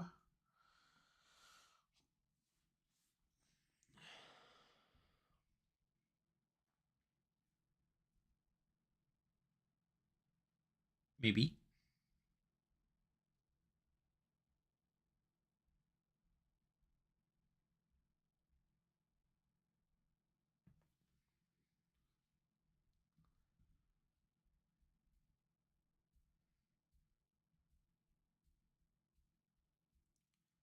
Maybe. All right, we're going to commercial now. We got 22 people watching here. Again, interesting stuff. Marine review streak predicting winners is over because Cam has no shot of winning. At least he made the final three, so not a bad prediction. Yeah, because he had three in a row, right?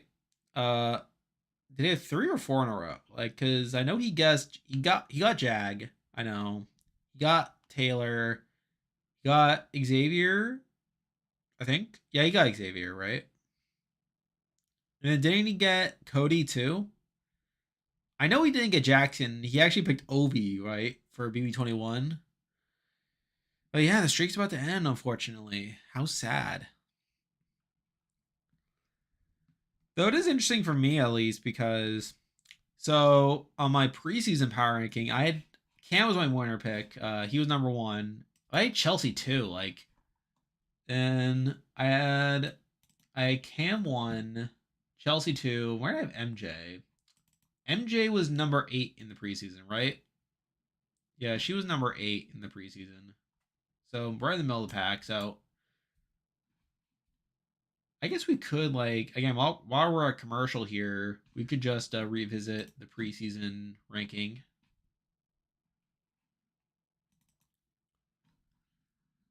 So just while we're at commercial here, oh, let's probably zoom that out.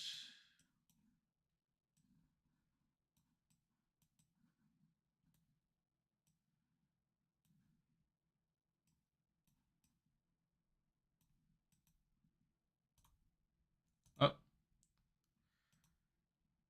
yeah, it's not showing the screen. That's unfortunate.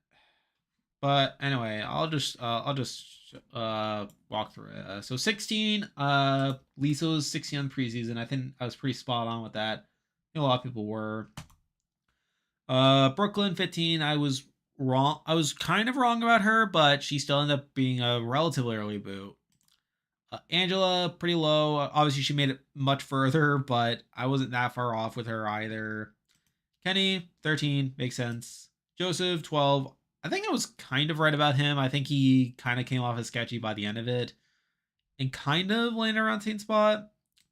Chemo's kind of different from what I expected. I was expecting Chemo to be a little more like a Heisem figure, but like he ended up being like again decent player, but like a bit too passive at the end of the day. Anyway, we are coming back from commercial here. We have Jag in the audience, and we have Jag in the audience.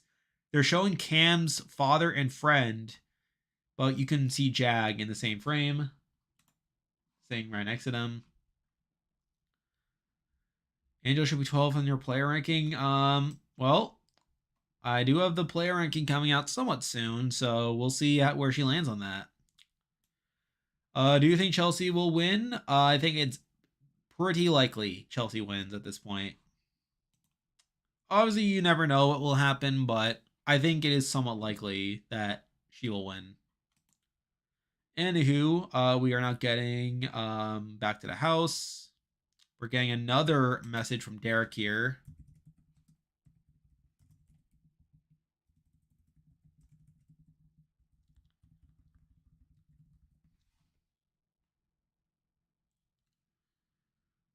All right, it's Derek again.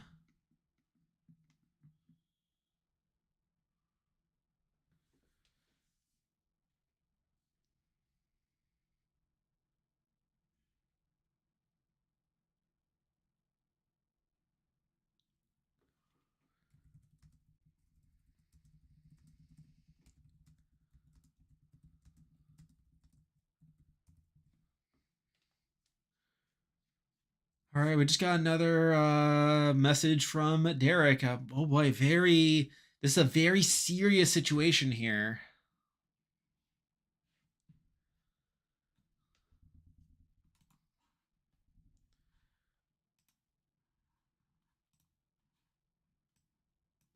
Is it though? Is it really though, MJ?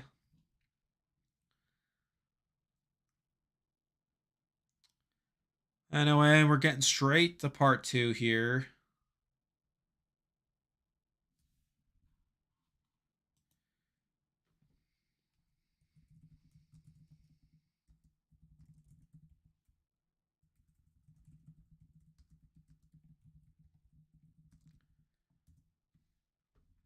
Anyway, we're getting straight into part 2 here. Hey Ace, reveal that Ainsley is the friends we made along the way. Yeah, I mean, yeah, it's supposed to be a commentary about our reliance on over reliance on technology in this day and age. It's supposed to teach us this show is supposed to bring us together, people. This is Big Brother. Anyway, we just had a bird fly into the set. So cool.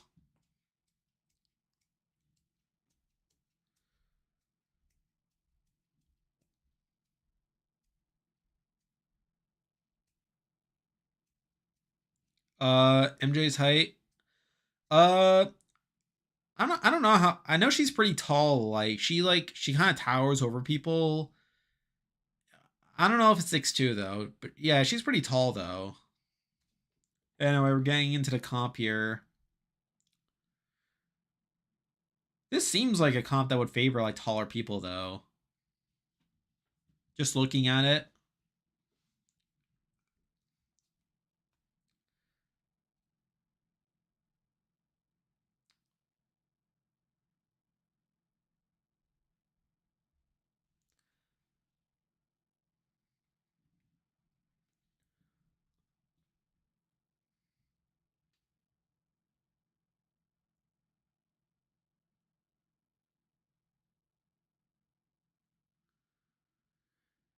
Anyway, we're getting right into this comp here.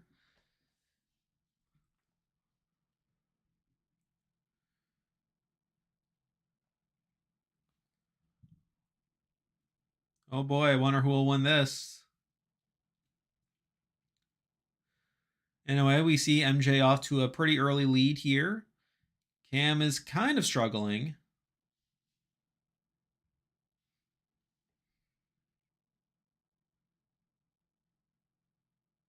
Maybe. Probably.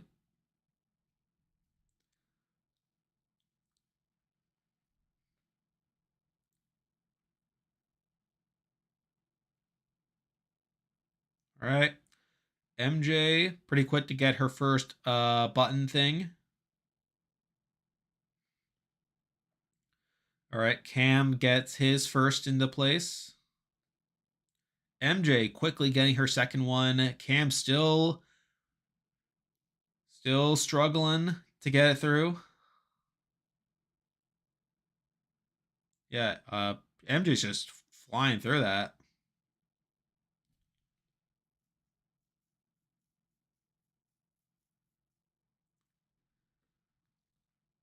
Maybe. I think it's pretty clear who you want to win this.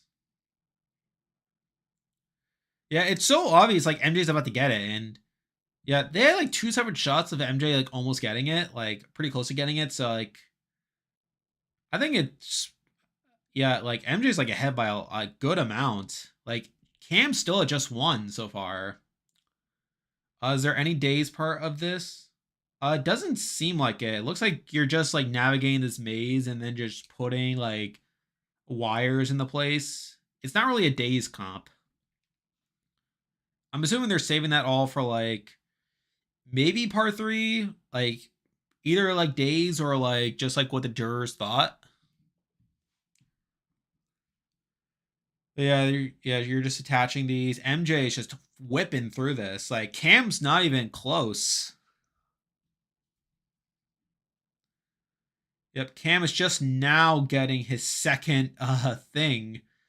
But like but yeah, MJ is like doing pretty well in this. Let's hope there aren't no perfect scores in part 3 with easy questions. Well, the thing is like you just want there to be a tie like because it's like because I feel like if one person gets one question wrong, then like it becomes like a lot harder. Anyway, MJ just won the competition here, just won part 2. Again, Cam just was completely left in the dust here.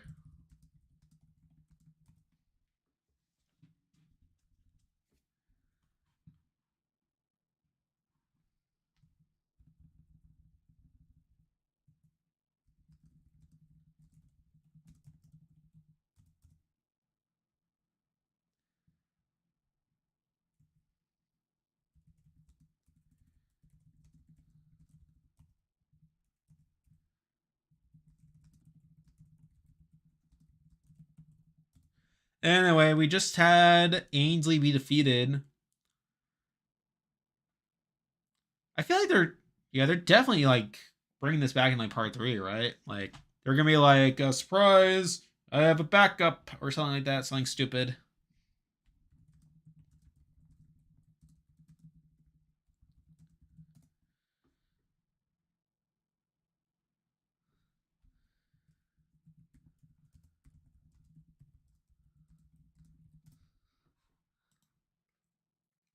Anyway, so with that, Chelsea won part 1, MJ won part 2, Cam is locked out of part 3. Yep, Cam just said the dog's the crib. He apologized to them for sucking so much.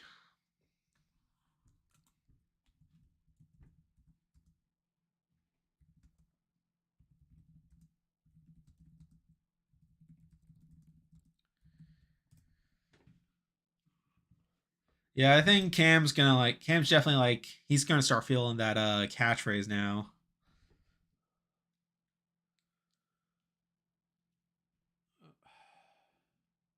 Anyway, we're now getting some gameplay. We have a Chelsea MJ talk.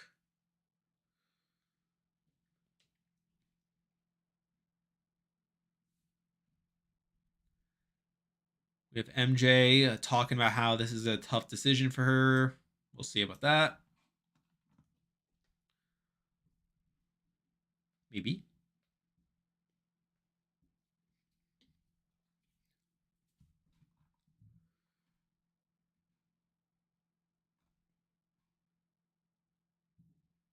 Guaranteed he'll be selling dogs at the crib merch after the season. Probably. Yeah, it's like he said it once. He said it once, and then I think after Julie said it after at the Rubino eviction, like, and like everyone cheered. I think that's when he knew that he had a thing going for him. Can't blame him. Yeah, I agree.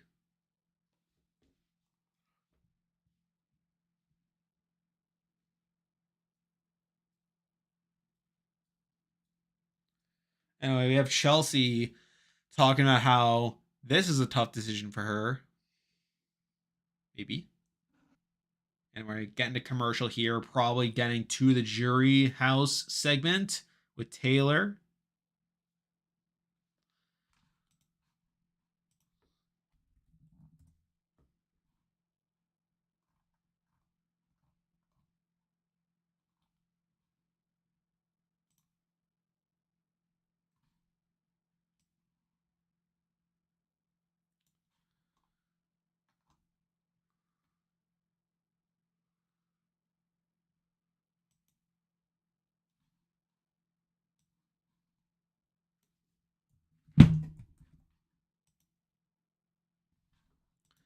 Anywho, yep, roundtable's next.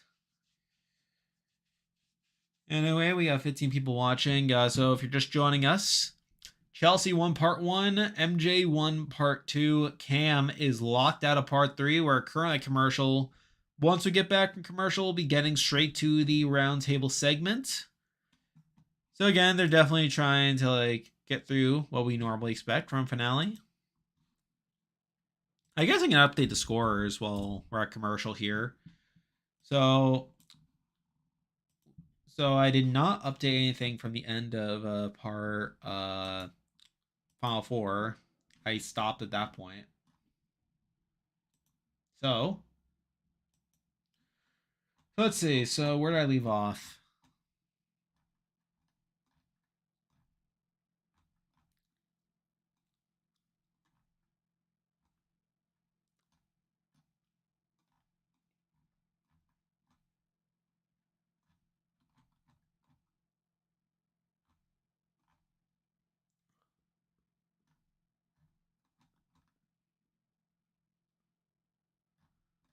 Um,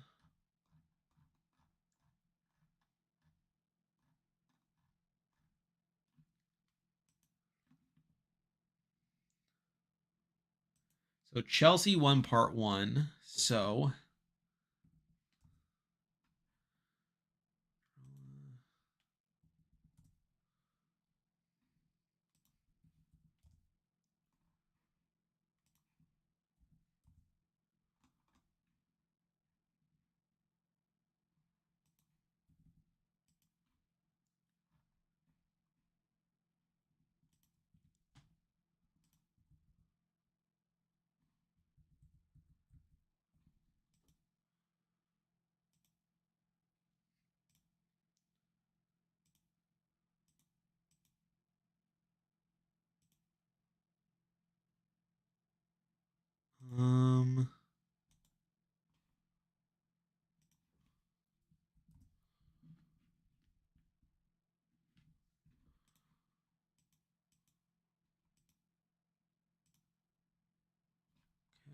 that's the Chelsea question.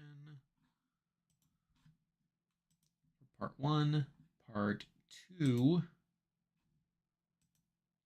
So interesting for the poll question. A lot of people got Mick reversed, where a lot of people said MJ would win part 1, while Chelsea would win part 2. Which kind of leads to like this interesting dynamic here. So 46.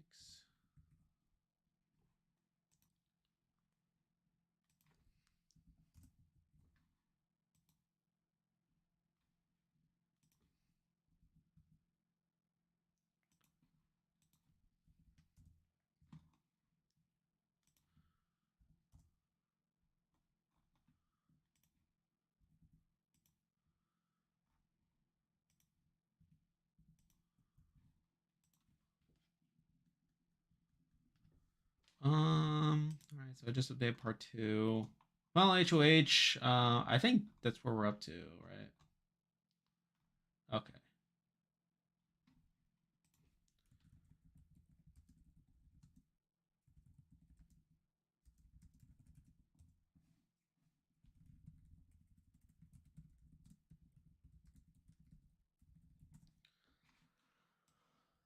All right.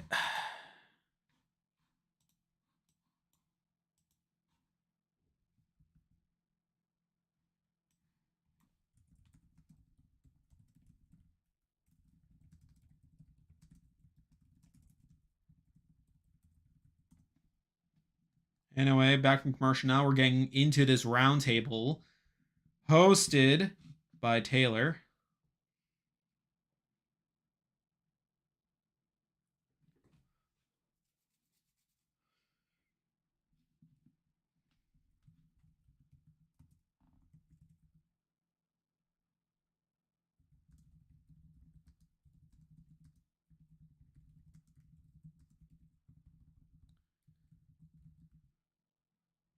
Anyway, Taylor showing up.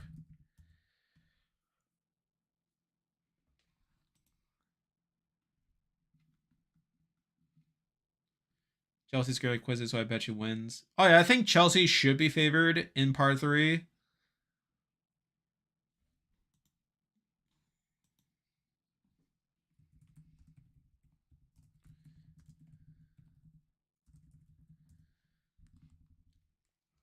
Anyway, Rubina's showing up here now.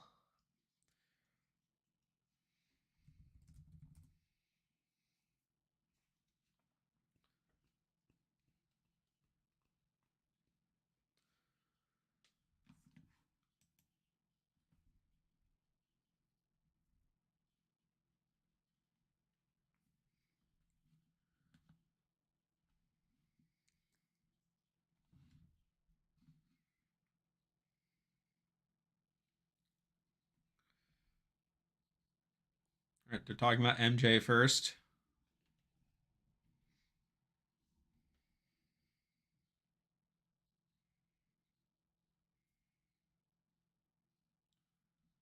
Maybe.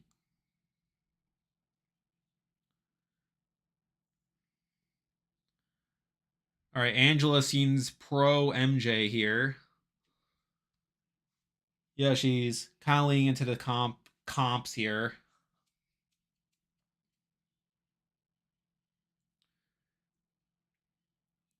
Yeah, I think it's pretty clear that Leah and Angela are pro MJ.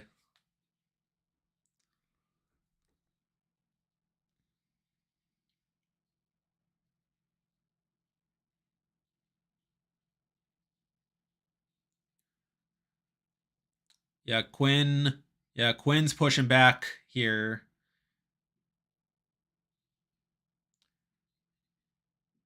Yeah, yeah, yep.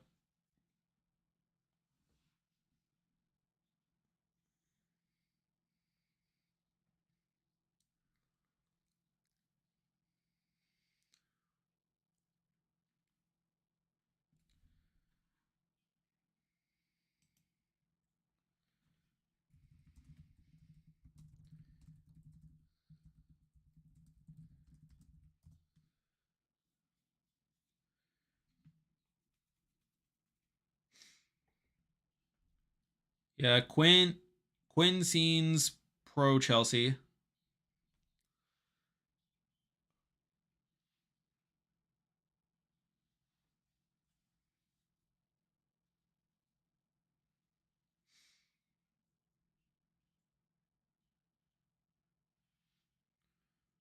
Yeah, Angela's kind of taking the anti-Chelsea stance here.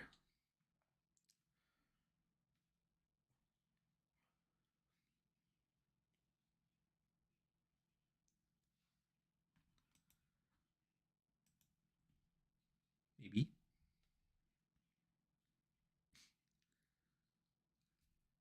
All right, Angela just admitted to being bitter. Interesting.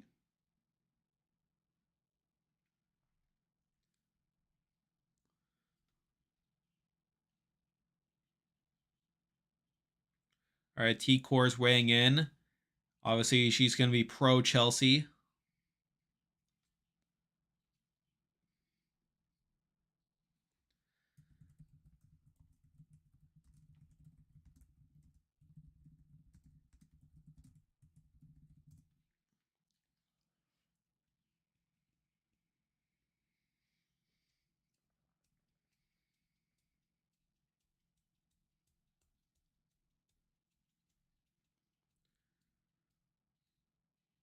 All right, they're talking about Cam.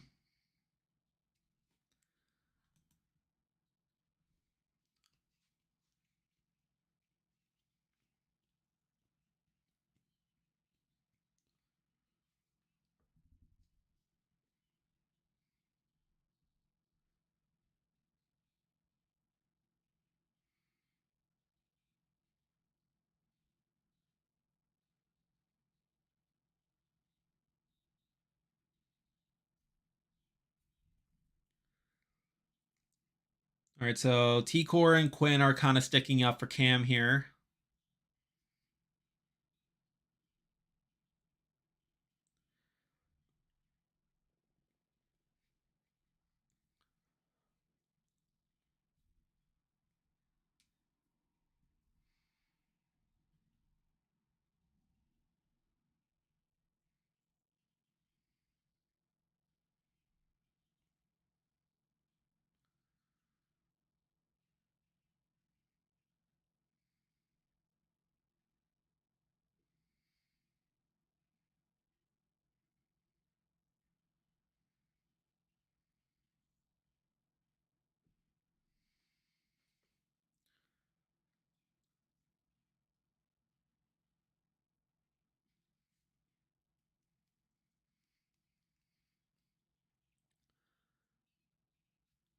Is Angela so bitter that she would vote him over Chelsea? I don't think so.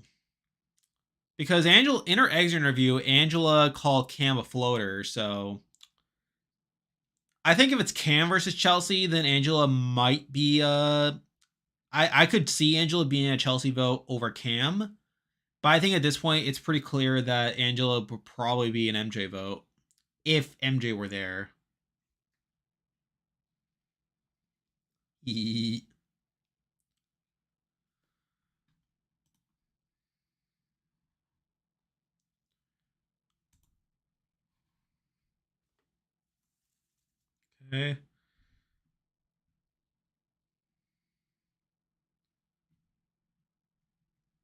All right. So that was the roundtable. That wasn't not too bad. I think Taylor was definitely a good hostess. I feel like she moderated pretty well. Again, like it was a fine roundtable, like not like the most explosive in the world. Obviously, like there was some back and forth. I don't think it really changed too much. So again, I think looking at it now, I guess as we head into commercial here, coming into part three, I think this is where we kind of stand at this point. So if it's Chelsea versus MJ at the end, then I think at this point it's probably going to be Angela and Leah are probably votes for MJ. Quinn, T Core are pretty secure votes for MJ here. Ravina probably vote for MJ at this point, I think. And then I think Chemo's probably locked in for Chelsea. That's 33. I think Can's probably vote for Chelsea. I think. But I think another element is what does Rubina do? Like because both of her closest allies are voting on the other side. So do they vote for Do they vote for Chelsea with them to make it a more secure win, or does she stick to her guns and vote for MJ? Alternatively, what does Cam do? Like, I assume Cam is a vote for Chelsea based off what he said in the house. So I think that's another factor to consider here. And I think another element too is like I could see a world where who takes who wins this final HOH, which will be happening right after this commercial break, how that could change perceptions as well. So like I think in this scenario it doesn't change too much because obviously the claim for MJ is that she's won competitions, but obviously Chelsea's also won competitions. So then at that point it become like a underdog situation. Like I could see a world where if it's like Chelsea takes MJ, then I could definitely see that being harmful to Chelsea's chances. Alternatively, I think if MJ is the one to take Chelsea, then I could also see that more locking in and securing things, particularly Cam. So I think that'll be pretty interesting. I don't think Cam would be bitter against Chelsea. Oh no, I don't think Cam's bitter at all. Like I think at this point Cam recognizes that he's probably not winning, and like he's probably fine with Chelsea winning. So I think I don't think he's bitter. Cam doesn't seem like someone who'll be bitter. Anyway, we are a commercial break. Once we get back from commercial, we will be getting to the final HOH result. I don't think it'll matter too much. I think both of them take. I think MJ probably takes Chelsea. It seems based on the way that they were talking in the house that they would take Chelsea. We haven't really gotten much indication that you would cut Chelsea if she were to win. And if she were, then it would be like a very last minute decision, which I don't think is likely at the moment. But then if Chelsea wins, I think Chelsea probably takes MJ. I think she probably assumes that Cam would just be fine with it. It seems like Cam has kind of laid down his game. He hasn't really done any semblance of campaigning. So I think that definitely works to MJ's favor or Chelsea's favor here.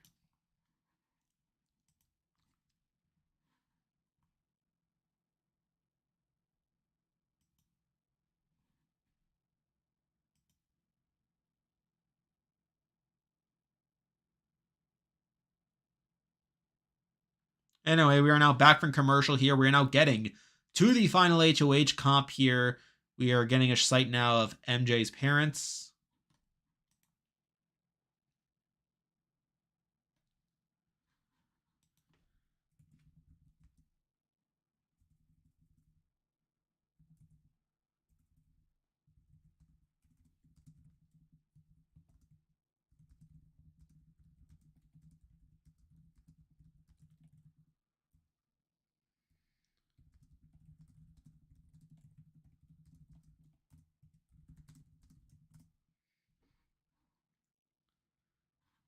Anyway, getting straight to the competition. Of course, it is a quiz comp.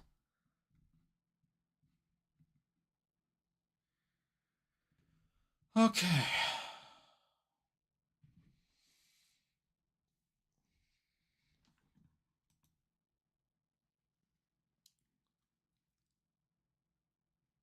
Wish they brought back the Survivor leg jury question before BB11. I agree.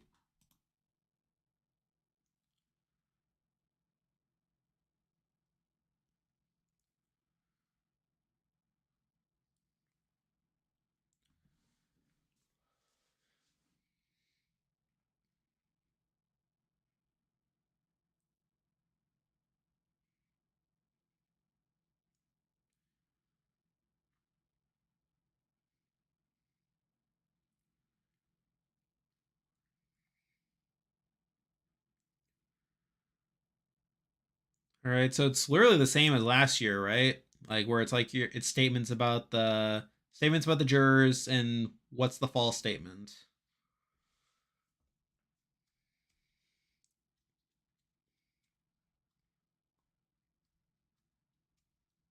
Yeah, MJ's really tall, by the way. We already knew that, but I mean, you can definitely see it right now.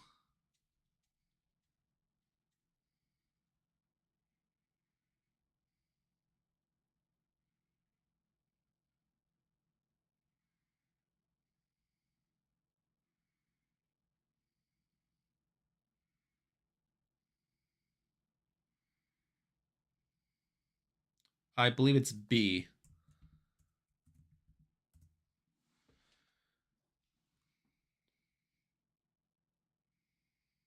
All right, MJ has her answer. Chelsea is thinking about it a little bit. Pretty slow to pick up. She's still thinking about it. All right. Chelsea picks C.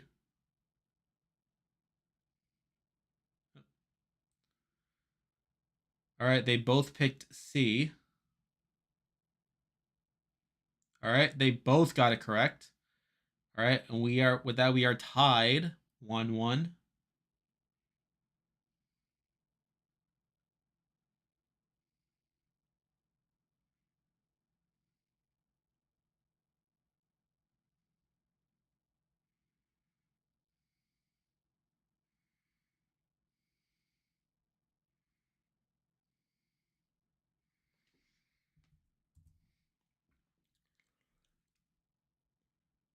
All right.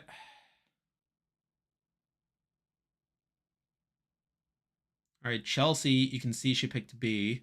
She's switching her answer. MJ is pretty secure. Chelsea just picked A. All right, they both picked A. All right, they are both correct. We are still tied 2-2.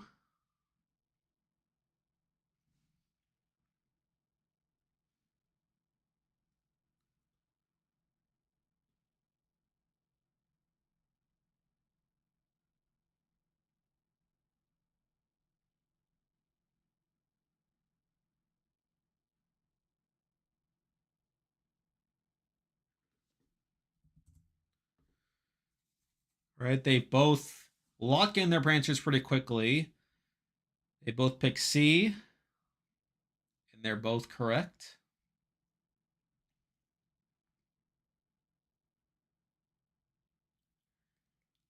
All right, we are still tied 3-3.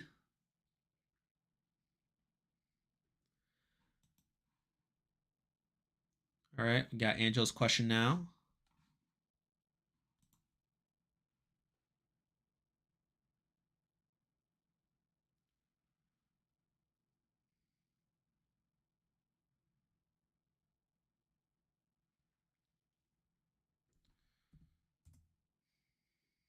All right, and both are pretty slow to respond. MJ has her answer.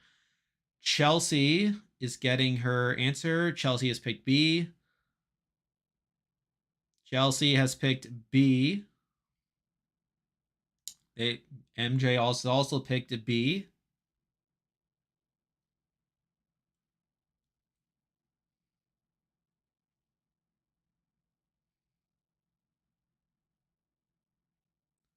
All right, we are both perfect through 4 questions. We are tied. We're getting now to Chemo's question.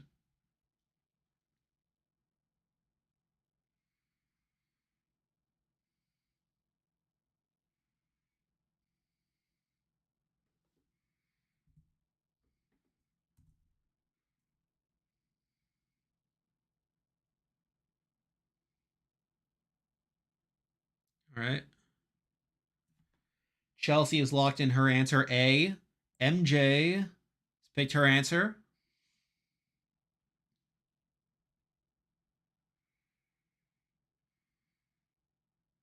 MJ picks A. All right.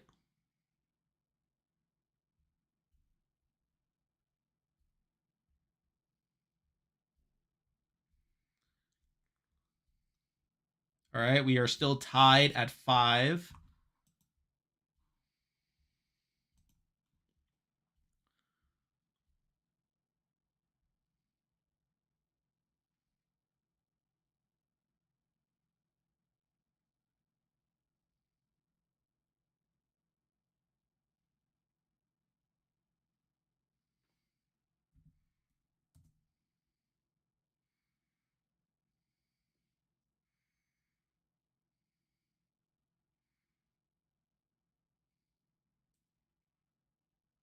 Up, MJ Chelsea is reconsidering. It looked like she picked B, but is reconsidering. She has switched her answer to A. Oh, we got a difference. Chelsea picked A, MJ picked B. MJ has taken the lead. All right. MJ has won final HOH. Just 5 questions. It came down to the final question. So it actually came down. We almost got a tiebreaker because we saw Chelsea pick B, but then she switched her answer at the very last second to A, and B was the correct answer. All right, we are now going to commercial here where MJ has won final HOH. She is guaranteed second place. And now let's choose between MJ, Chelsea and Cam.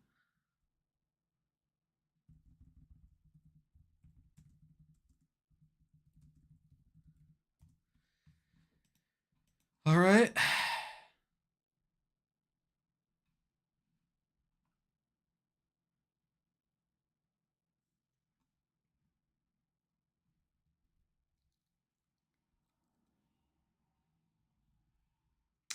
I'm wondering, should I reverse this?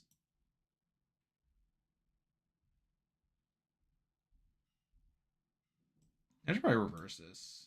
Anyway, Cam, Chelsea here, MJ here. There we go.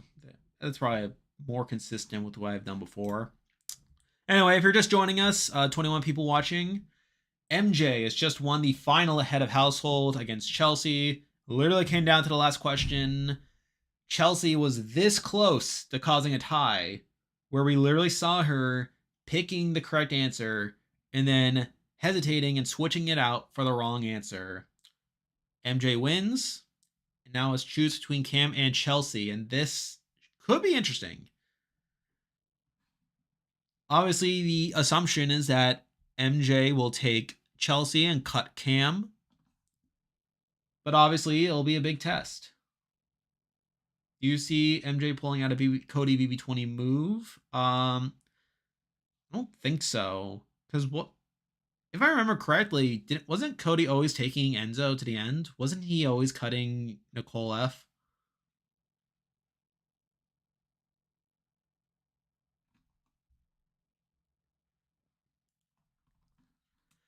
Anyway, I should update the poll while we're at it. So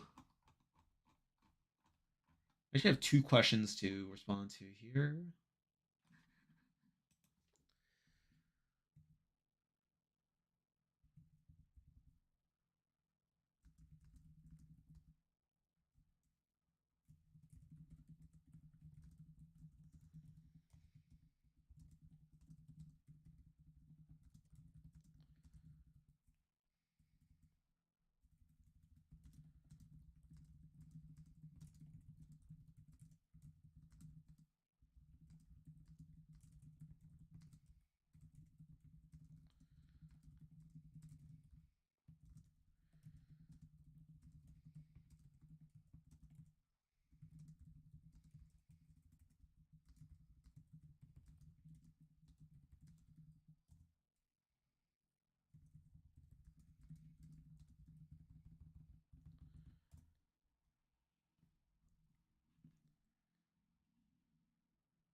All right. I'll probably wait until after the eviction to. I'll probably wait until after the eviction to update the polls. We got 20 people watching right now. Cam is cooked. Probably. He's probably cooked. He's either going to be cut right now, or even if he's taken, he's probably losing to MJ. Nope.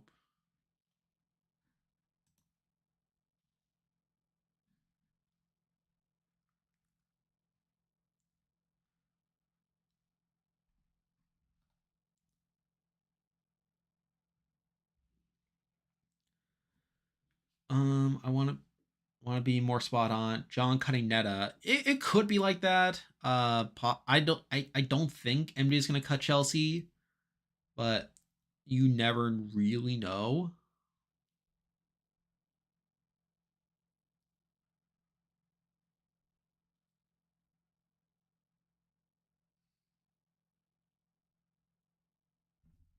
We have 25 people watching right now. We're currently at commercial break. If you're just joining us, MJ has won final HOH and must now choose between Cam and Chelsea. Should be pretty hype. All right, we are back from commercial here. We are getting straight into decision here.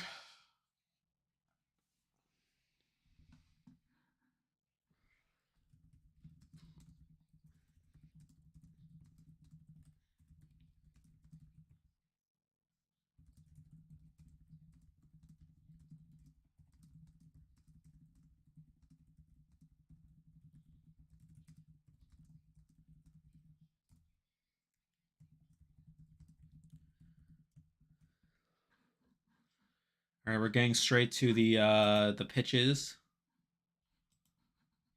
All right, Cam's up first.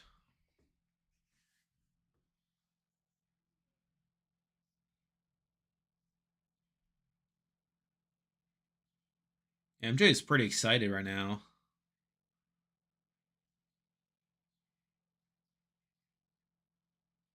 Okay, pretty civil.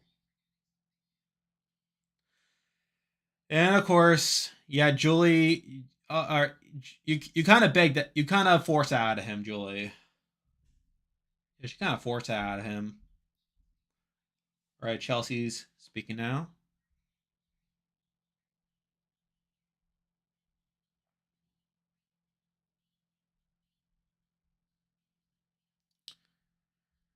Yep, Chelsea is just sucking up at this point. She's just sucking up to MJ.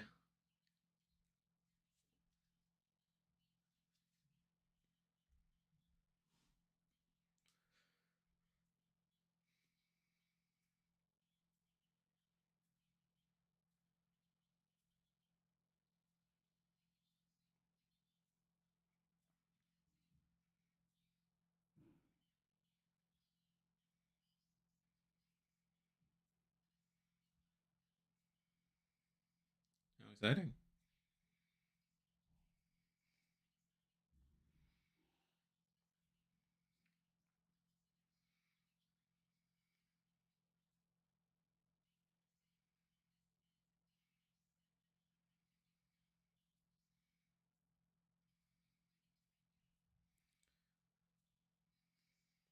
All right, all right, here we go.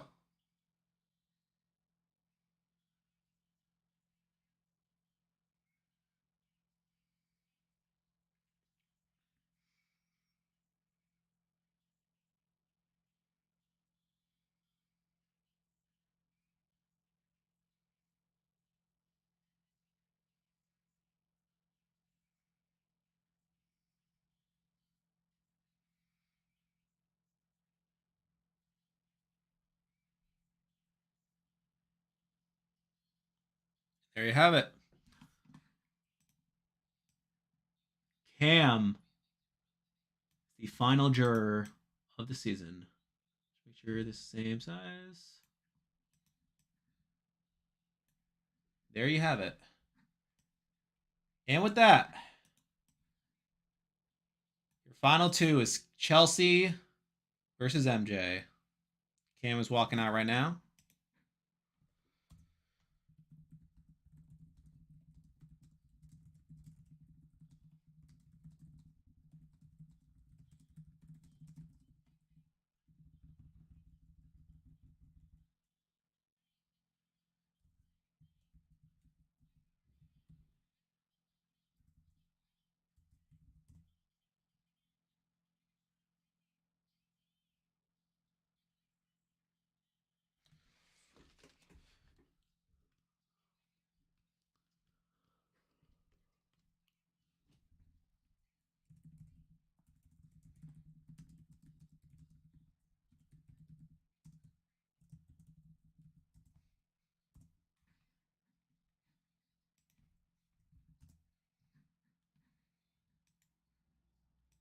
right.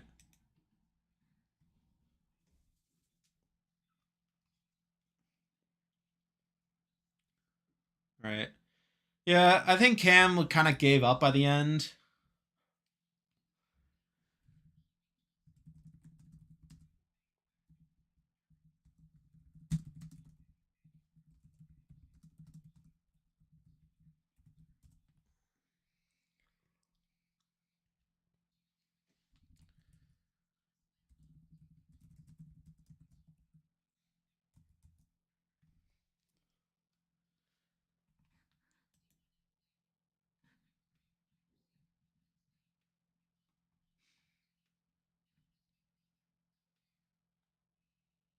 Fun fact, Cam only got eviction votes by Chelsea and MJ. Yeah, he did. Like, yeah, because. Yeah. Yeah, that's something to add there.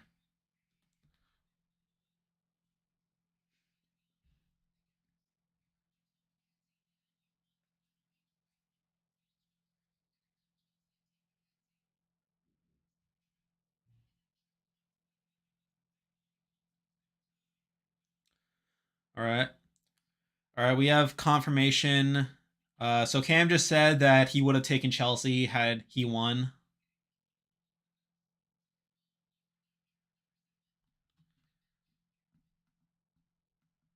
All right. Yeah, so Cam just said he would have taken Chelsea had he won. But yeah, we're getting a commercial now. Again, not too surprising event outcome here. So if you're just joining us here, MJ just voted out Cam. Cam is the final juror, meaning it is Chelsea versus MJ. And if we're going to the jury scenarios, I had this as the number one scenario. It was the most straightforward outcome, I felt like, based off the way Cons played out. And yeah, Chelsea and Cam just, Chelsea and MJ, my bad, they just won out. So here's our scenario here. Chelsea versus MJ here. On the jury scenarios video, I had it forecast as a 4 locked votes for Chelsea, 1 locked vote for MJ, and then 2 swings in Leah and Chemo. I think looking back on this, I think we have some more information now. I think Angela's probably now in the MJ column. Leah is pretty solidly in the MJ column at this point. Cam is pretty firmly in the Chelsea column, along with Quinn and T-Core. I think Chelsea has 3 locked jury votes.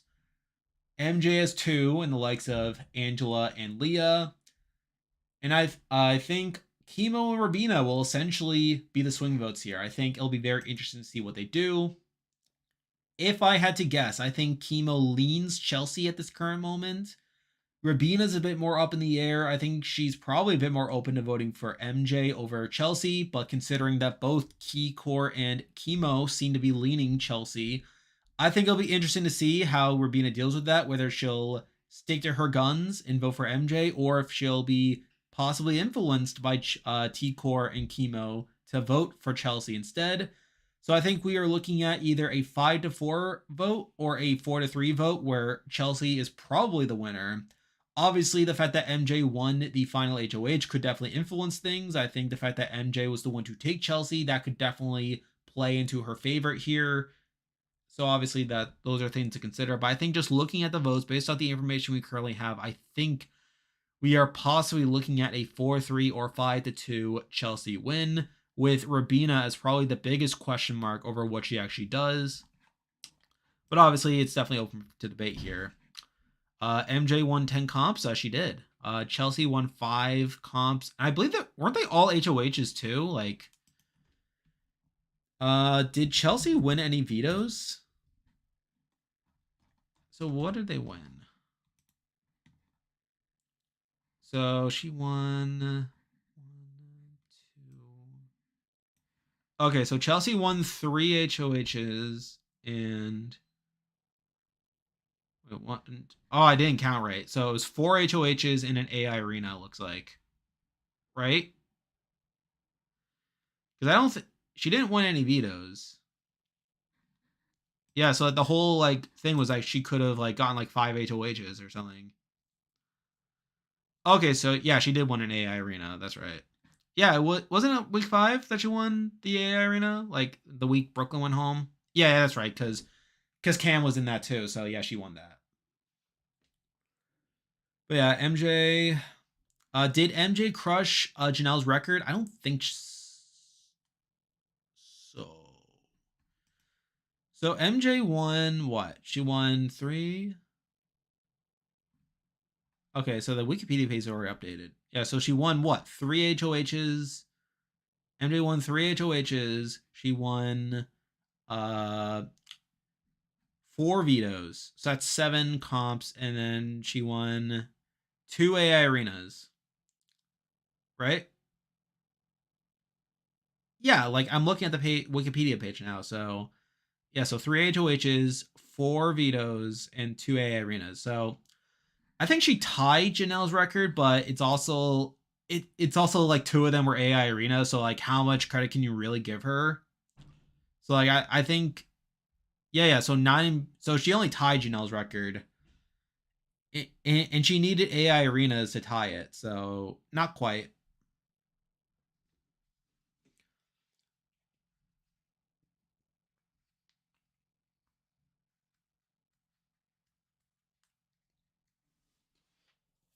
Yeah, I think even then, like, didn't Jag break the records? Didn't Jag already break the record last season? Or like, he broke one of the records at least. I know that. MJ. Oh, that's right. I forgot about America's Veto. How could I forget? So yeah, it is 10 if you count America's Veto, but it's like, but again, if we're excluding AI Arena or that, like, she only want, like, if we're only counting HOHs and vetoes, it's only 7. And we are back from commercial now. Again, the jury, and we are getting they're meeting Cam now.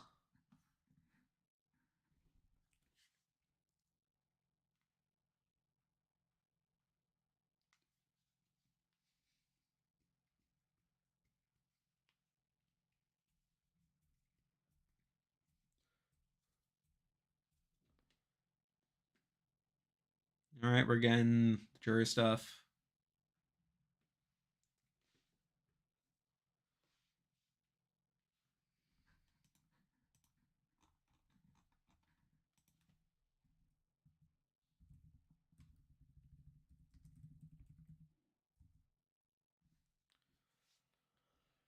All right.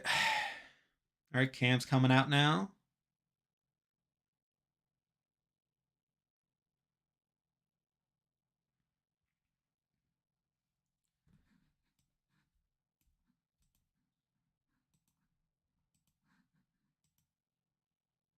I'm still in disbelief that MJ is one of the copies of the season.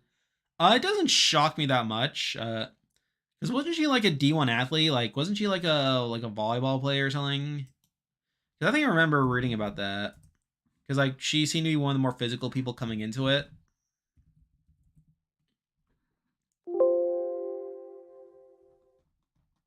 Anyway, we're getting right into the jury questioning here.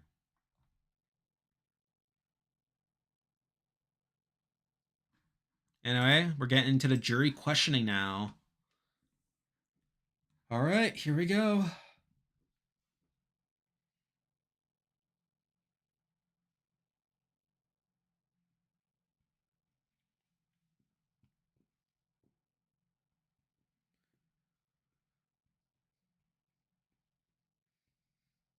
All right, Angela's up first.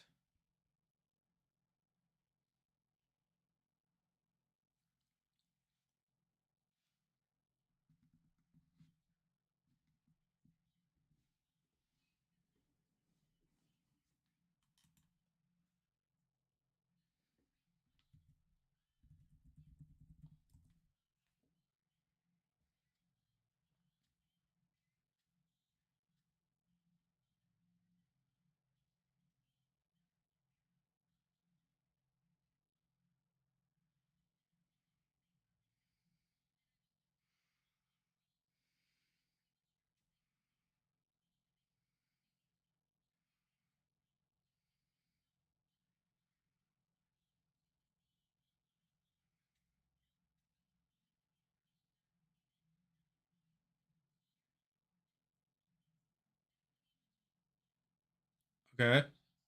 She didn't really own up to. She didn't really own up to anything.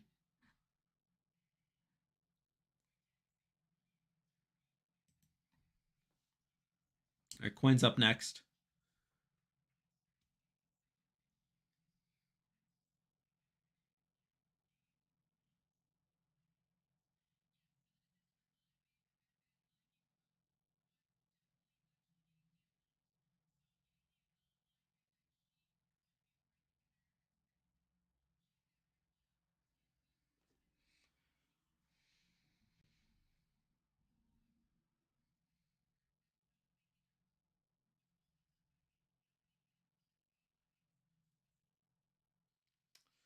I don't like. I don't love that answer.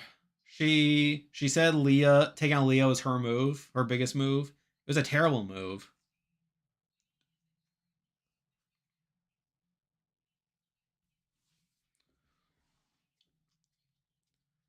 All right, all right. This should be a layup for Chelsea.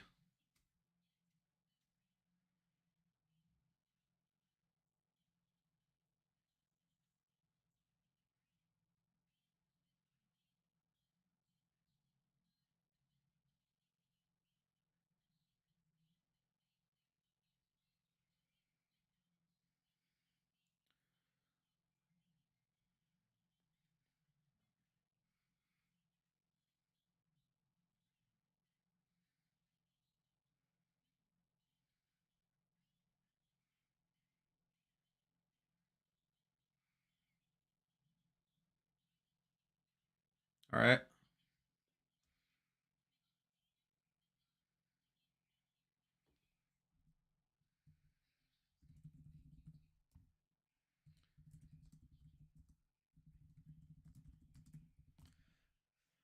Yeah,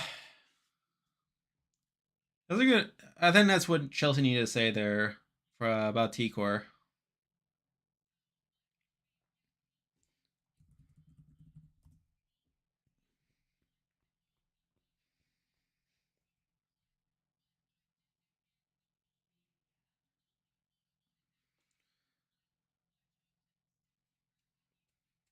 Mm-hmm.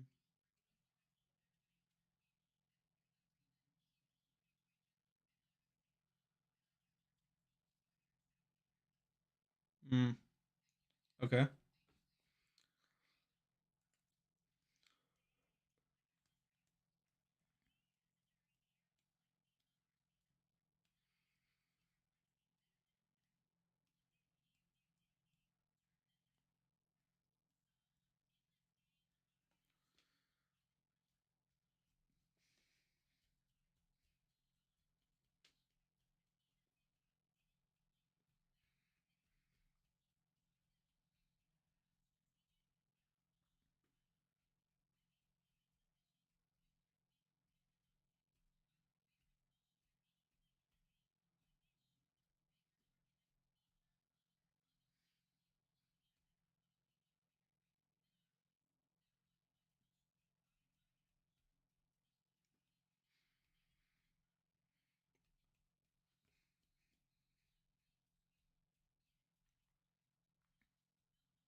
All right.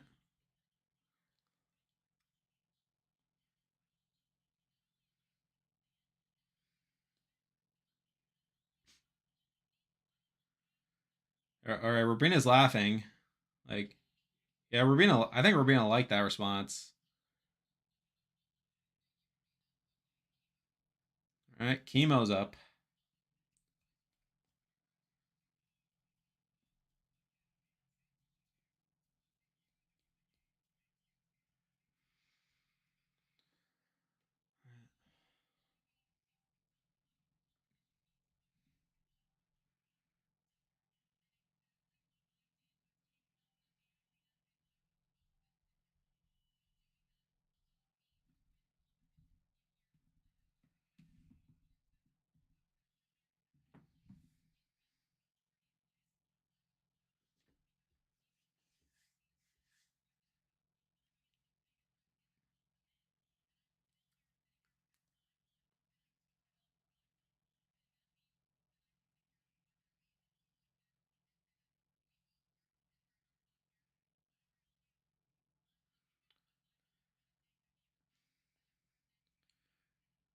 Yeah, it's like, yeah, she's not really throwing Chelsea under the bus. Like, I think that's what you would expect.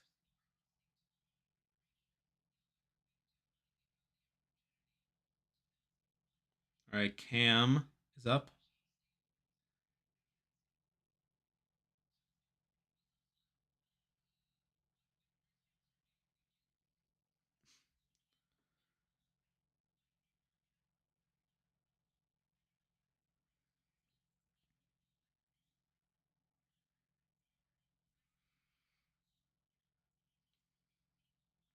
All right.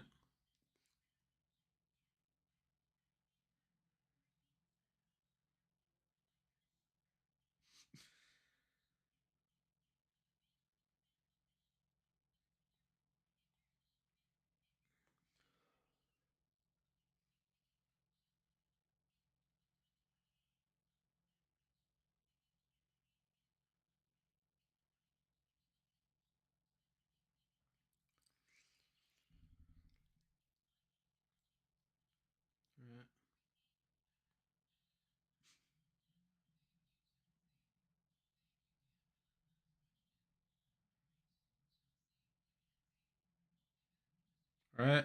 We're going to commercial.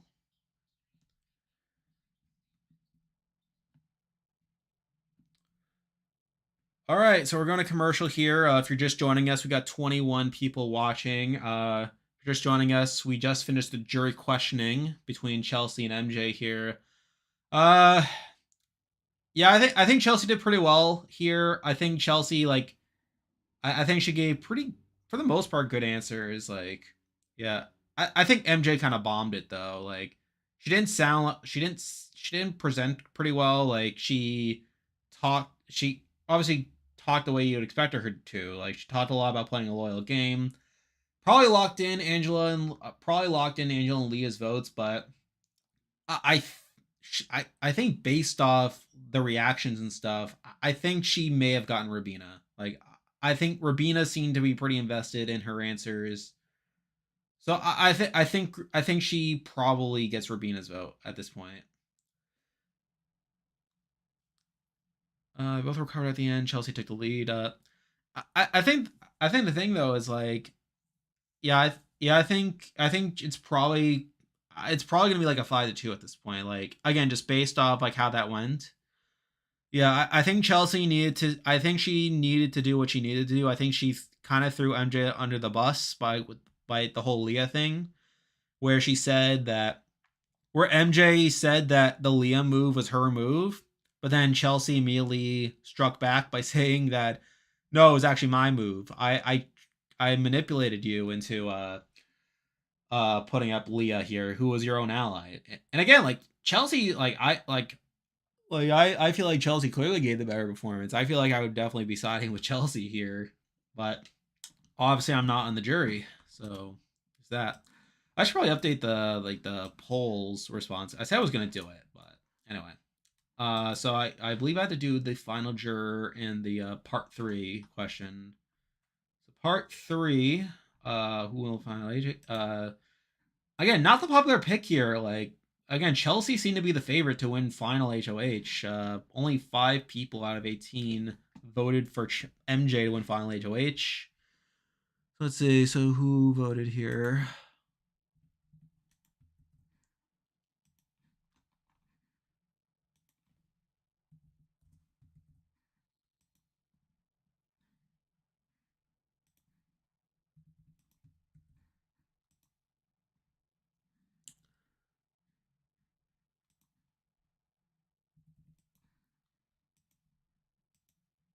Um,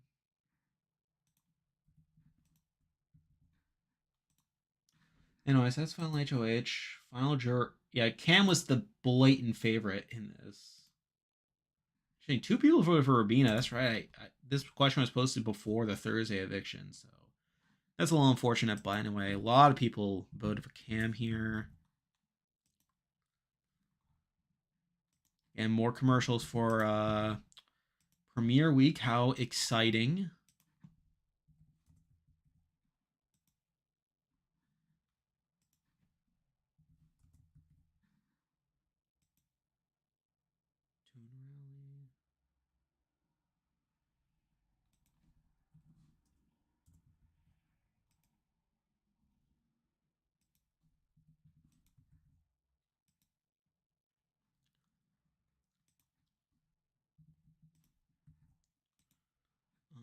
Steven.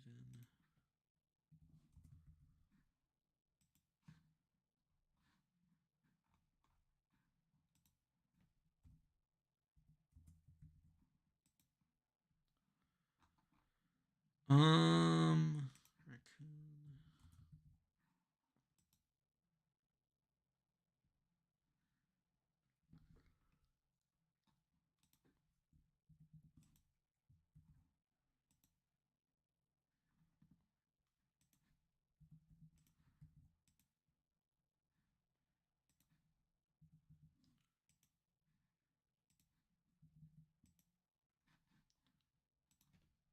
We gotta hurry. I think might be coming back from commercial. I think I got all of them. Okay, we're again back from commercial now. No, it's just the casting thing that they like to do. I don't care what anyone says. Ender deserve to make it to final two. I mean, there's obviously like if you get to the final two, you get to the final two. Like I feel like whoever gets there deserves to be there. But obviously, like we can obviously judge like how they got there, how they navigated it. But if you get there, you deserve it. You know. Did MJ know that taking Chelsea was a likely loss? Well, as she would say, I'm aware. I'm aware. I'm aware of that. Anyway, we're back from commercial. We are getting into the final pitches here. I wonder if they're gonna have Chelsea MJ go first.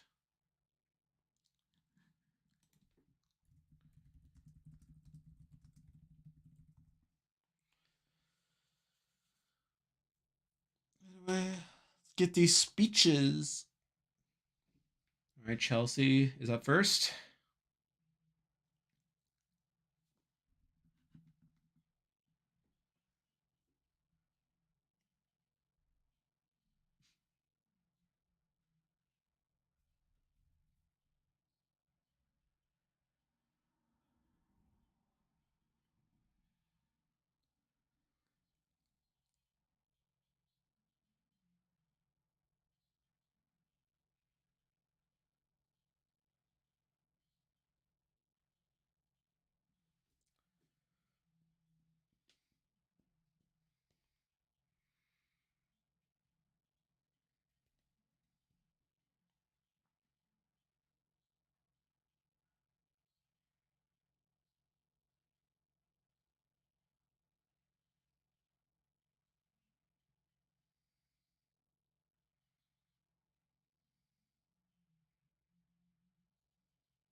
All right, Chelsea just finished.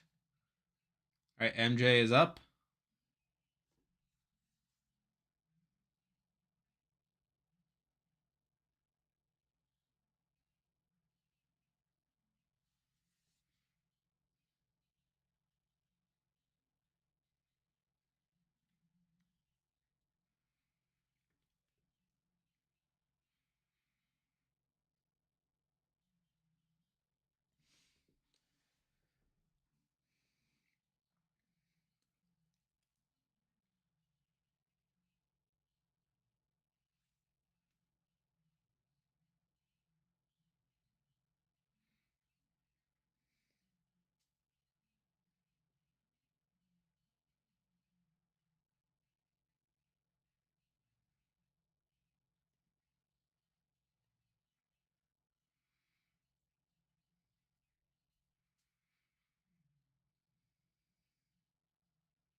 All right. There you have it. All right, so I think obviously Chelsea like was a lot more prepared. Like obviously that was her whole thing. Like she had been practicing her speech for like a couple days. Yeah, like I do think MJ like again, she did stumble through it. Like she obviously like I don't think she anticipated Chelsea to be as prepared. But I do think she kind of came around at the end. Like I think she kind of found her confidence, but yeah, again, I don't think that would work on me though, obviously. She just kept talking about like how good Chelsea is. Anyway, we're getting to the voting now. Quinn is voting. All right. Quinn put his vote probably for Chelsea.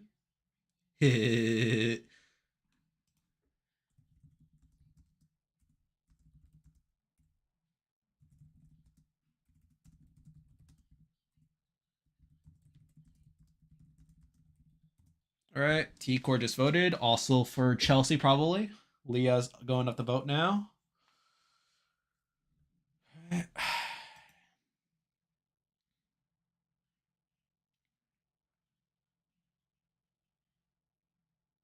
right. Leah probably voting for MJ. Angela's up.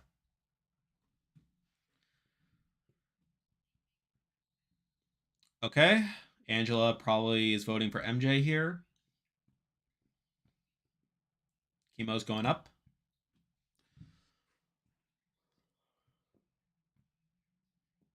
Okay. Doesn't really give much information there. Probably a Chelsea vote. Anyway, Rabina's going up here.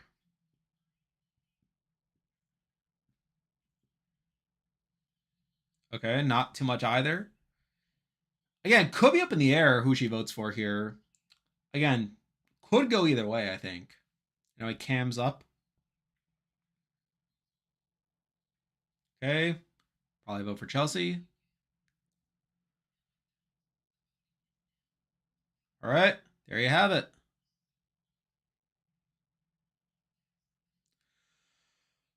All right, we're going to commercial again, and we'll get to the reunion.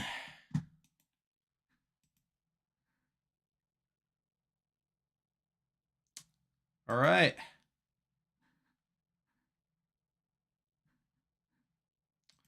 So I got more questions. I should probably like there's the what other questions are there?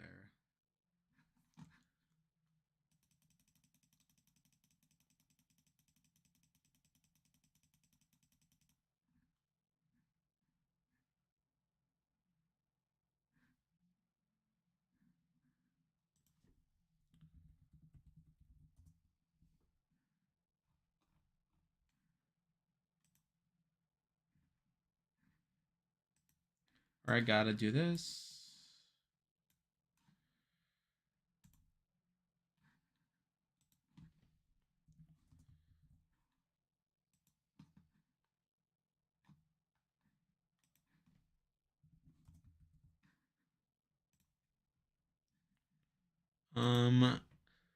So I had to update the expulsion question. So that was one I did at the very beginning of the season.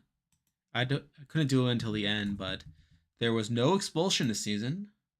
Definitely an improvement over last season.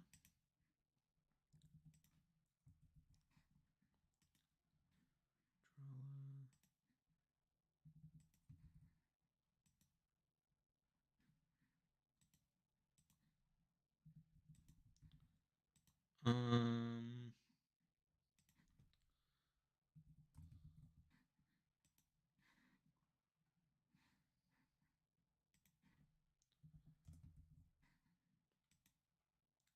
Daniel.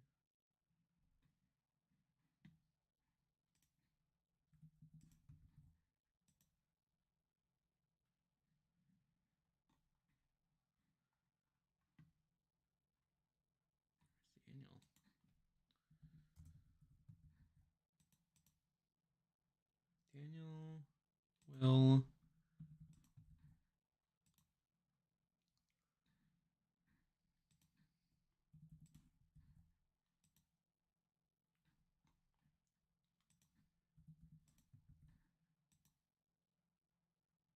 JP.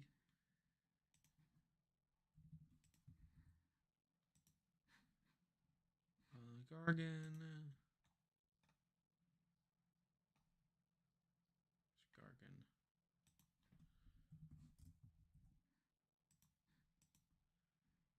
Dave Ketzel. Okay, so I did that. Chelsea kept throwing her under the bus. Meanwhile, exactly, it's like, yeah, like pretty much MJ's entire speech is about how she remained loyal the whole time, while Chelsea like was constantly like undermining her at every opportunity, which was pretty funny there. I don't think there are any other season long things.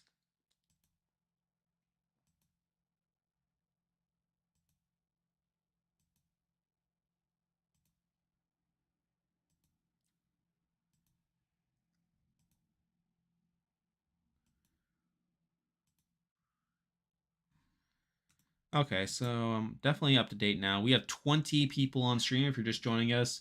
The jury just cast their votes. We are going to be getting to the reunion. That'll take up a decent amount of time here, and then we'll get to the actual winner.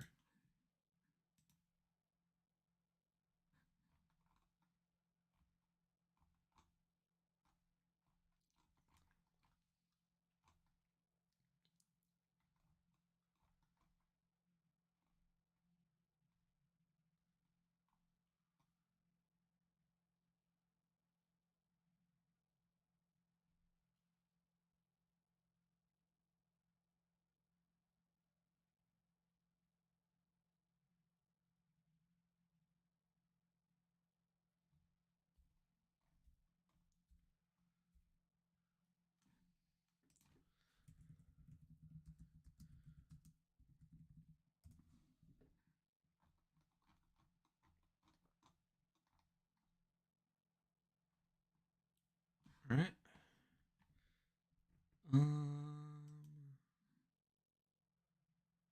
This also means that Pinky won the pool game. That's right.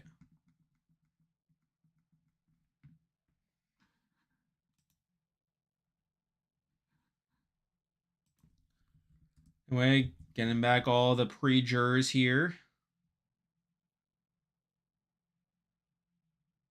Is Brooklyn wearing the same outfit she wore like in our press photo? Like, looks like the same outfit.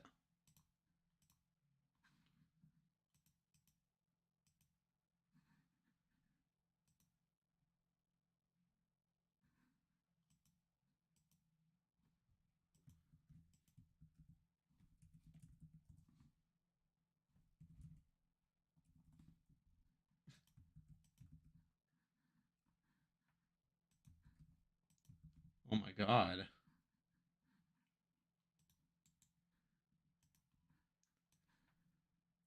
That's very unfortunate.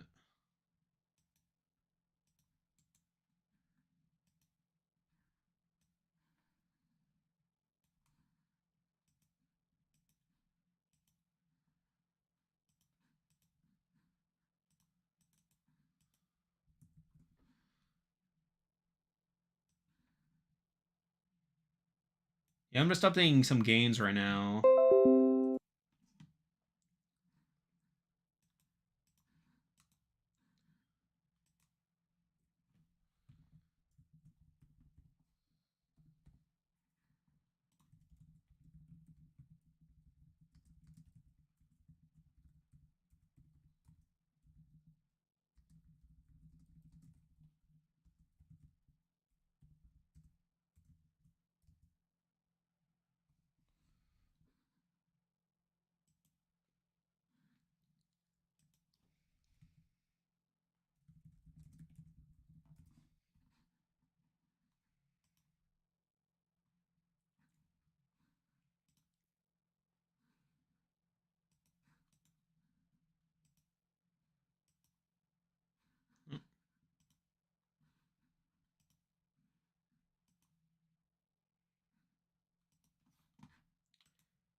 All right, Tucker is handing Rubina some roses.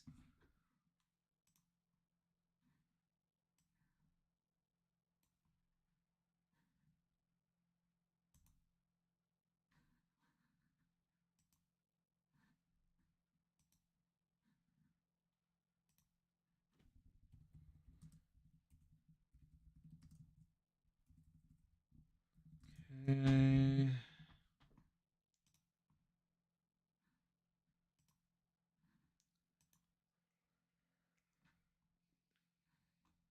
All right, I just updated some games. So the draft, pool, and boot list are all updated. So it's just the polls that we have to update at this point. I guess I could just like give you the final score of the draft and stuff as well. If MJ loses the vote, where would rank as her as a runner up? Very low. Like I think MJ played a terrible game as a runner up at least. Uh, is she worse? I mean, she's better than Ryan, I think. I mean, Ryan's weird because he was technically voted out, but he was also voted out because of Allison. Like, yeah, his partner, which is pretty unfortunate. Better than Gina Marie? No, I just can't. Like, I feel like I don't know. I feel like Gina Marie at least did more things in our best interest than MJ. I feel like MJ like actively shot herself in the foot and more opportunities. Yeah, her and Ryan's games are yeah, they are similar, like in the sense that like okay, kind of saved by wonky circumstances and then ends up at the end and against like her worst opponent. MJ does it a T core move. Yeah, that's probably the biggest pro to her game. Like, and while yes, it doesn't look great in hindsight, considering it does seem like she just did it to be closer to Chelsea than T core. Yeah, that is probably like the one pro I will give her. Like, she did technically flip the game at one point, and just almost her way and actively screwed herself in the game to the point she needed to win out. Kind of. I think she was like on the outs right from the start, like due to her being too close to Matt. Anyway, speaking of Matt, Angela and Matt are kind of like, I guess they're just hugging it out now. Okay. But yeah, she was kind of on the bottom to start. Like, I don't blame her as much for being on the bottom of the start, but like, it was like a really bad situation. Like, she was only kept safe due to America's veto, and even then, is still put up in week 3 when there was still one more week she could have had a safety. So that's not great. It's really not until like the jury phase, like that we start to see her play more actively bad and like actually see just how like much she doesn't have a self interest.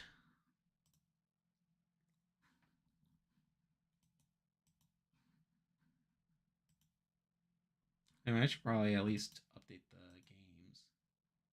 So Cam, who picked Cam?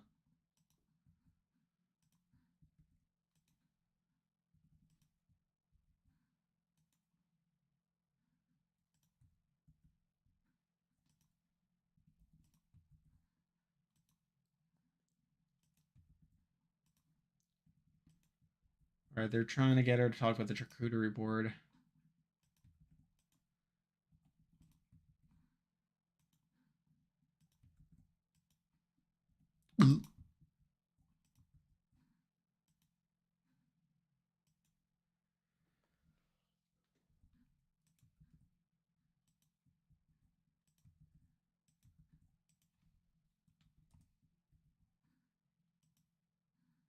Okay. They're showing the charcuterie board stuff again.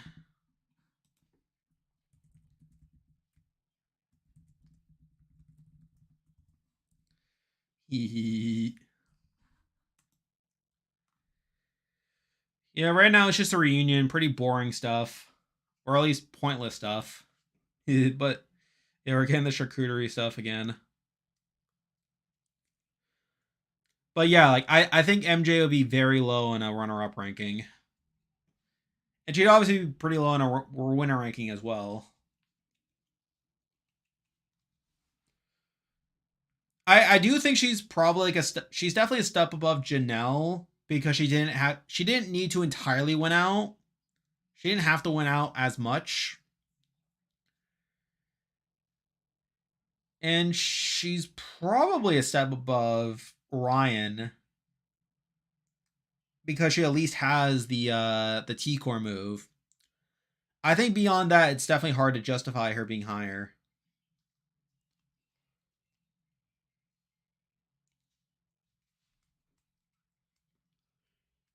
Oh wait, Janelle's not a runner up. I just remembered that. But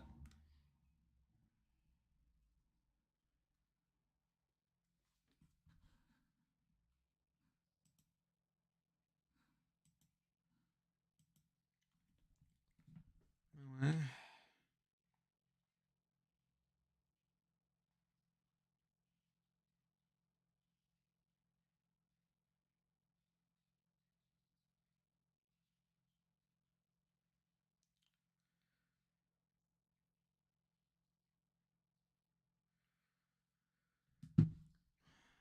mean, was this really a secret? Like, didn't no one actually believe that?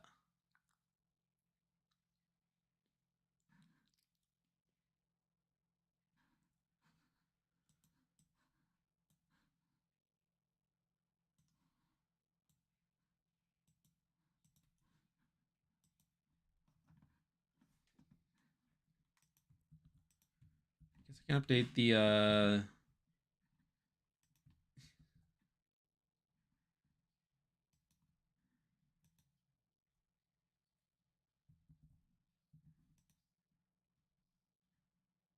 They're doing the AI instigator thing.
All right. Yeah, they're doing the AI instigator thing.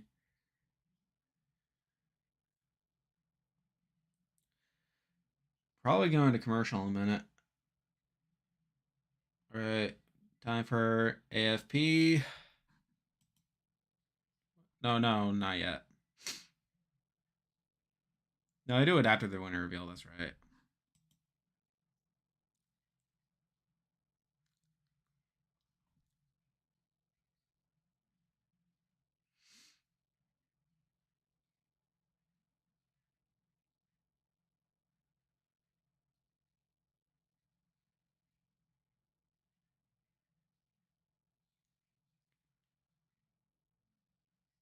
All right. So now they're telling the jurors that Joe Biden dropped out.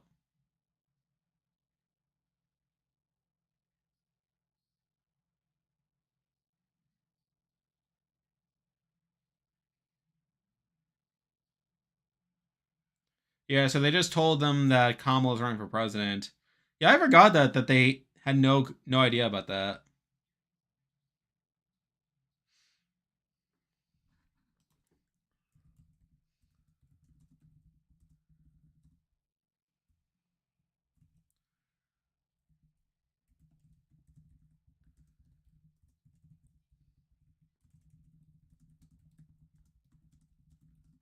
And we're going to commercial for the last time, or second to last time.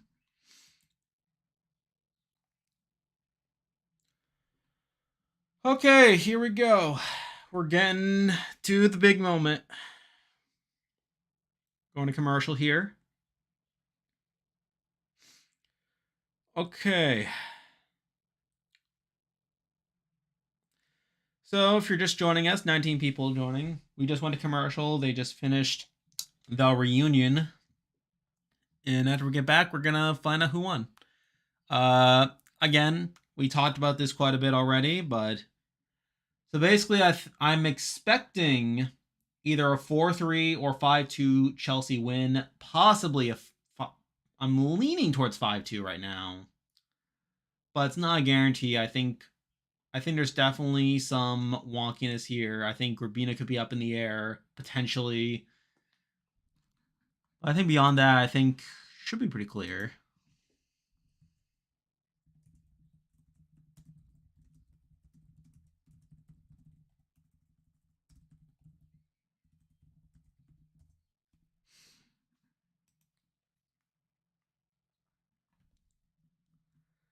Right.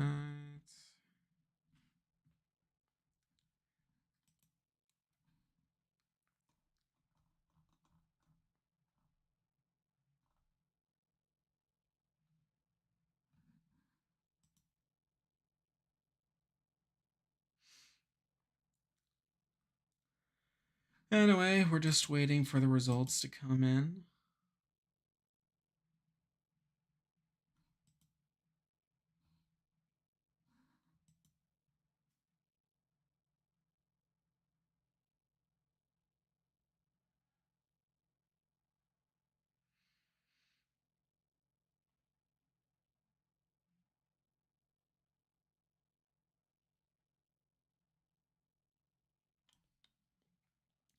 I'm happy we get the first female final two since BB13. Yeah, I think that's a pretty good result there. It's been a while, right? Because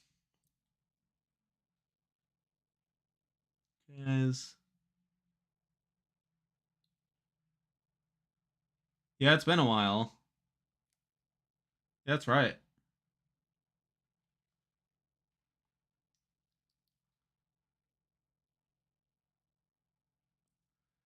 We were close. Yeah, that's right. We were pretty close to BB17. Yeah, Vanessa had pulled out that final HOH.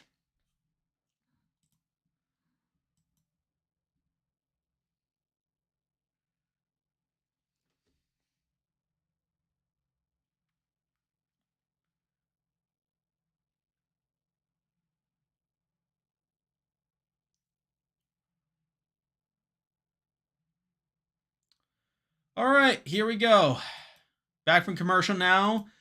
21 people watching. We are about to find out who won Big Brother 26. All right.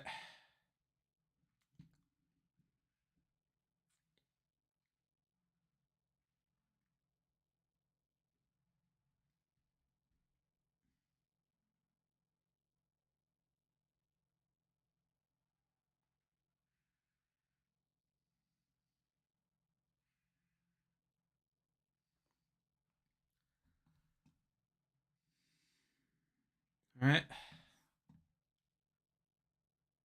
Quinn. There we go. Quinn has voted for Chelsea. Not too surprising. T-Core has voted for Chelsea. Again, two of the bigger locks on the board for Chelsea. Leah voted for Chelsea. Uh-oh.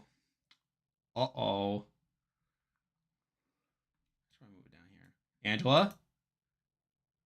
Wow. Angela has voted for Chelsea. So is it unanimous then? Wow.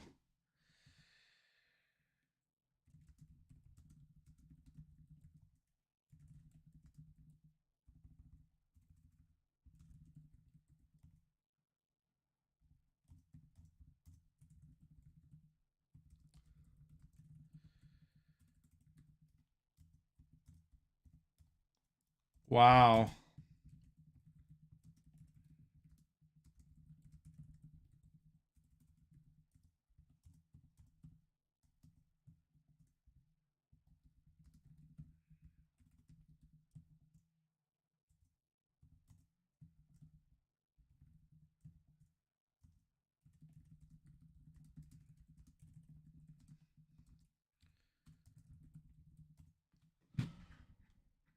Okay.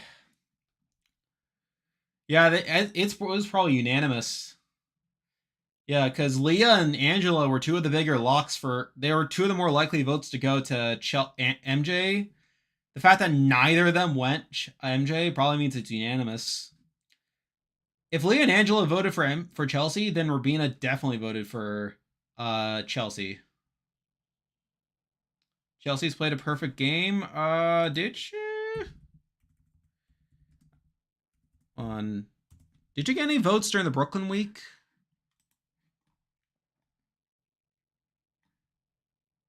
No, she wasn't on the block during that round. I mean, we'll see like what the votes are, like just to confirm. Yeah, but yeah, that's right. I mean, she did play a perfect game. Yeah. Yeah, I was thinking about that. Like, I was like, I need to double check.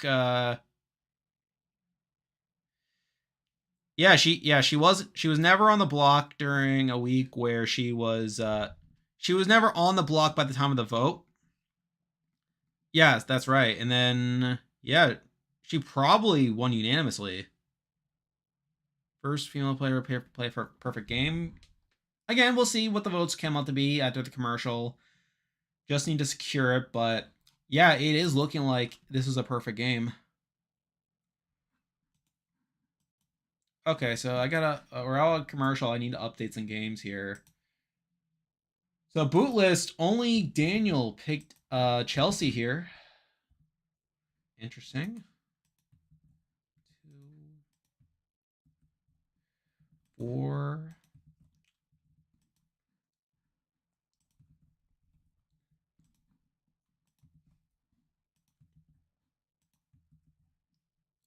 Two, 3, 3. Hold on, I'm getting these right. 8. I'm not gonna sort. I'm just gonna upload it as it is. Oh, and then Chelsea, Mackenzie. Oh, I never did it for you. But yeah, pretty interesting result on the whole here. Yeah, it's probably a unanimous vote. If both Leah and Angela voted for Chelsea.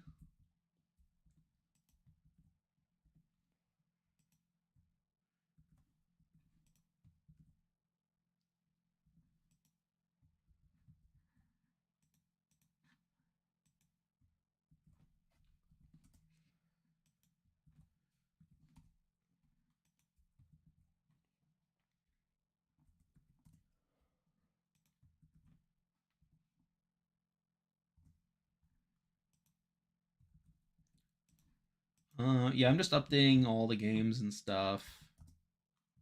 I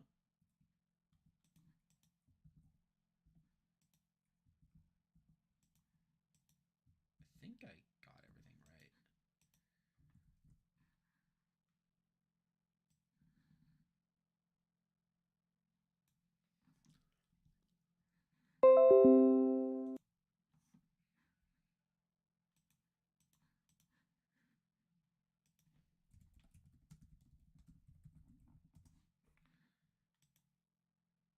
Oh yeah, this also means that Chelsea has broken the second HOH curse. All right, back from commercial here. Let's just confirm.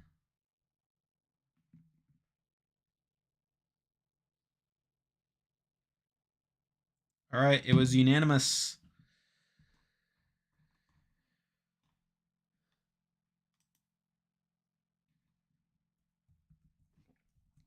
All right, and AFP, we all know it's going to be Tucker.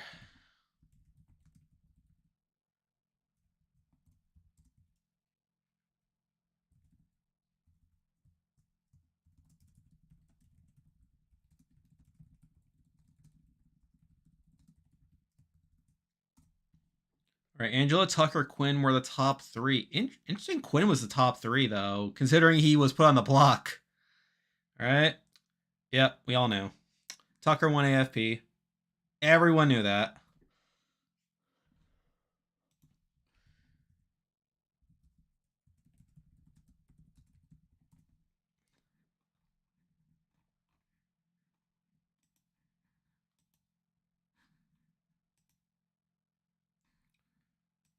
All right, I'm just updating everything.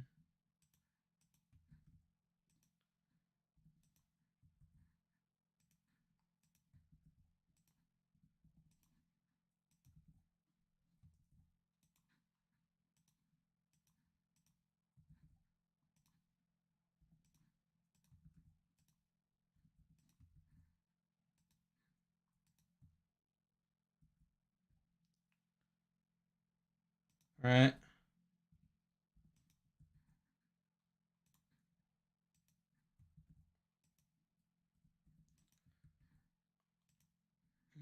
She only came from the experience.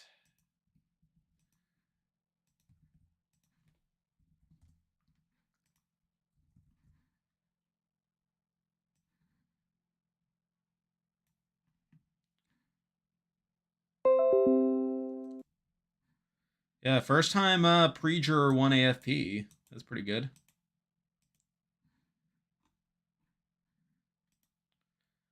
Okay, I'm just updating. I'm just giving the final updates.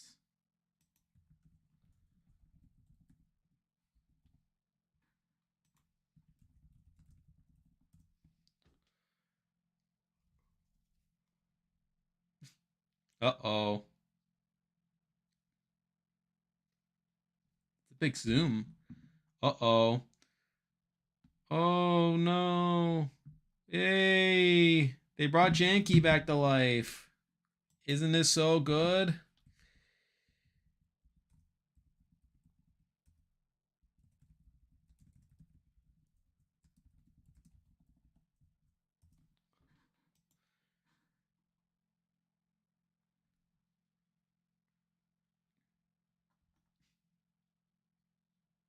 No. Yep, we're gonna have one last sing along, everyone.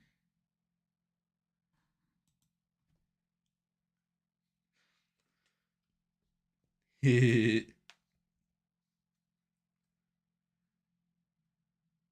this is kind of a mess.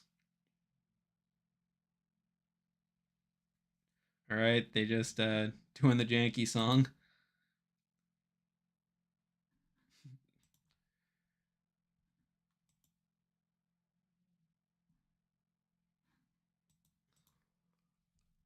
All right.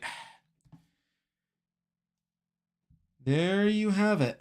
That was Big Brother 26. All right, obviously like pretty good results. Outcome from a gameplay perspective. Obviously, I think Chelsea played the best game and that was pretty rewarded here. Obviously a lot of interesting stats here. Chelsea played a perfect game and no votes against her. Got all the jury votes at the end. Wasn't thinking about that angle coming into it, but that's something. She also broke the second HOH curse. That's obviously pretty good. And yeah, I think she was obviously a pretty good winner by the end of it. Anyway, I have polls to update. Yeah, I just gotta get all that sorted. I'm just gonna update the scores and everything. I had a who will win Big Brother. Yep. So Chelsea was a pretty clear favorite by the time of the final five.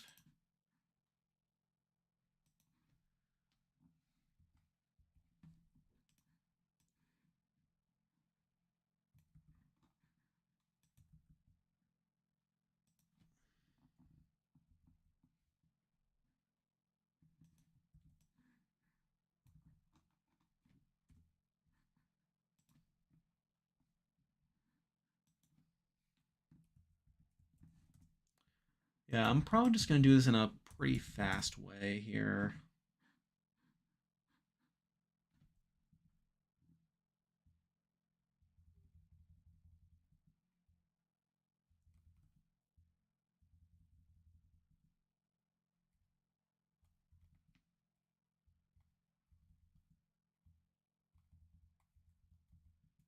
This is probably like actually now I'm thinking about it, this is probably gonna be a faster way moving forward.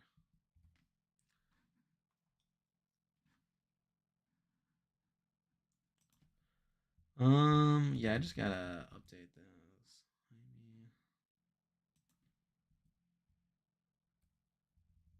Yeah, I'll get to comments in a second.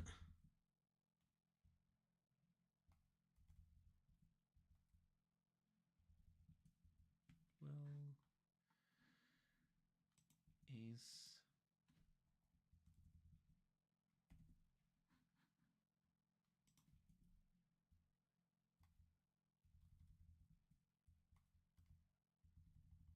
All right. Okay, so I did that. So when will a winner get a perfect game on Survivor? That is a great question. I feel like it's gonna be very hard. I feel like it's gonna be very hard for a modern Survivor winner to get a perfect game, especially with like all the shots in the darks, all the vote splits. Like basically, like I feel like it's just gonna be very hard for someone to play a perfect game on Survivor these days. I think this final three, both MJ and Chelsea beat Cam unanimously. Probably, yeah. Yeah, I think I think Chelsea for sure beats Cam unanimously. MJ probably could.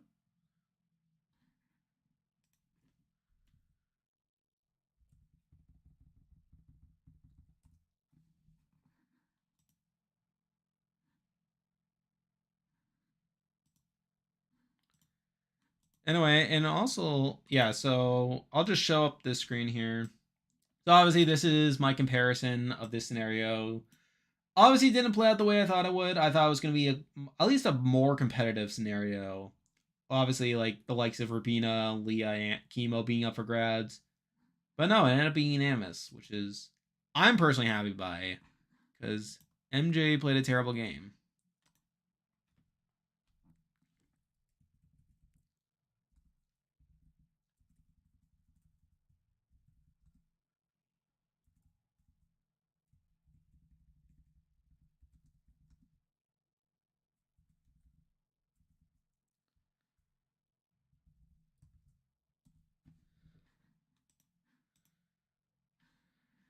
Anyway, I gotta keep updating these.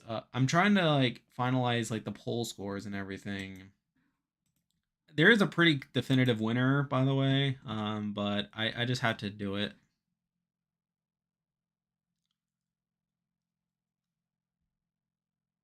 So there's that.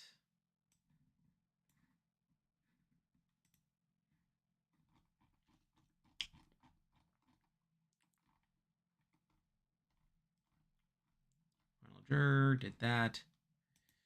Vote count. Nobody voted for a unanimous vote, so that makes my job a bit easier.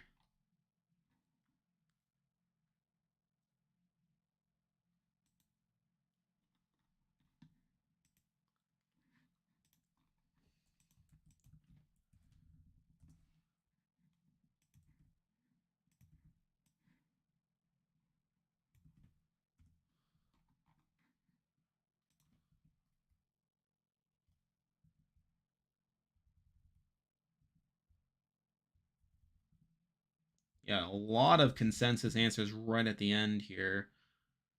So it's just gonna take a minute to actually update everything.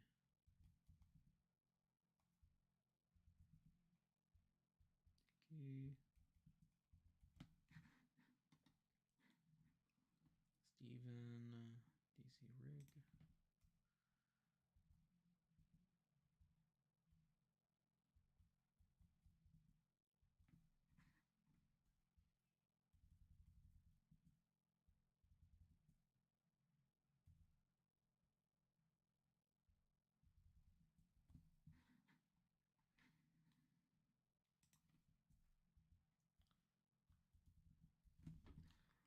Okay. Then the final question. Everyone got this right. Almost was no.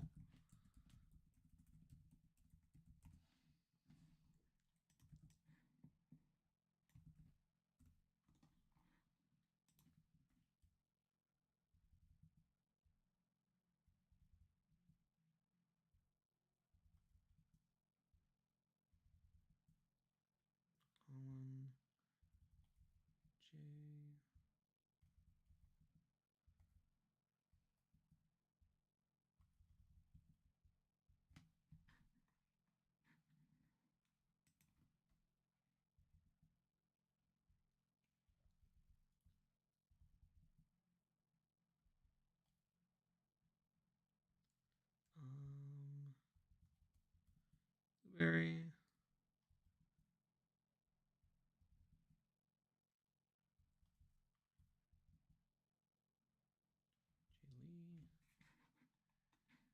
Okay, there we go. Now we can calculate everything.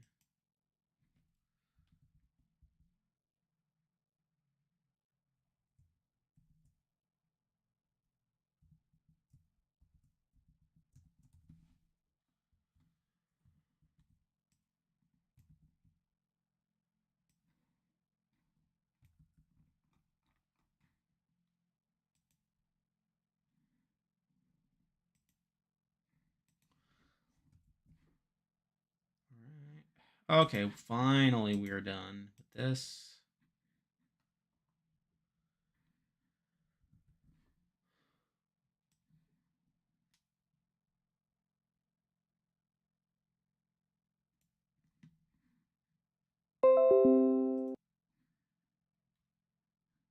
Okay, so I just finished the last game.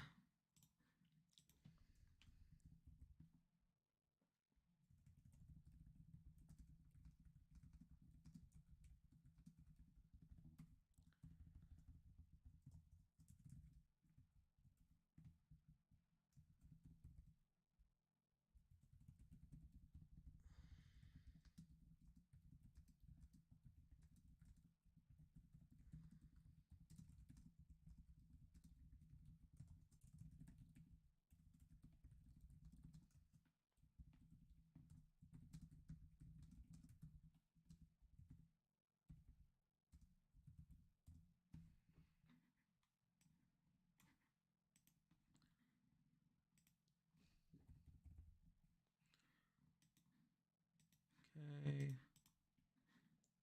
Have here. I had the thought in the back of my mind, but I thought Angela would be better not to over. Yeah, I did think Angela was signing MJ by the end of it. There's obviously I think there is mildly an aspect of Angela being a troll, where I feel like some of it was like this act that she was putting on, like that she was pretending to be bitter when she actually wasn't. But obviously, it's like you can't like fully anticipate that. But yeah, I mean, I'm inclined to think part of me thinks that Angela may have been hyping it up more so than actually feeling that way. Especially when she said herself on that questionnaire thing. So I think now it's pretty clear that Angela was just being a character and stuff.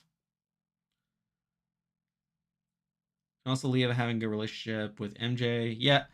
It's weird because like she was betrayed by MJ, but like she also like didn't seem as mad about it as you would think. Like she never said like I was never voting for her.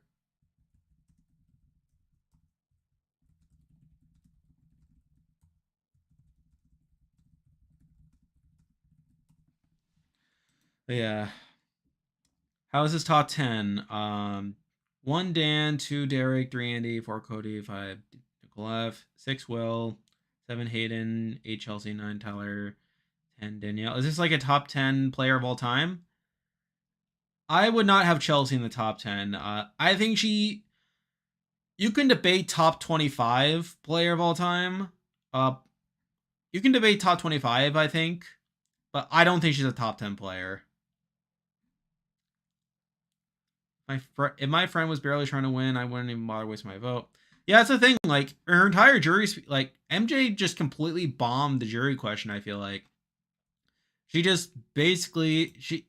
To be fair, like you probably expected it to happen as well, but but yeah, like she pretty much just leaned entirely into the loyalty card. Like she very much was like, "Oh, I'm so happy to have Chelsea here. I don't care if I think her also saying I don't care if I lose in her own jury speech is really bad.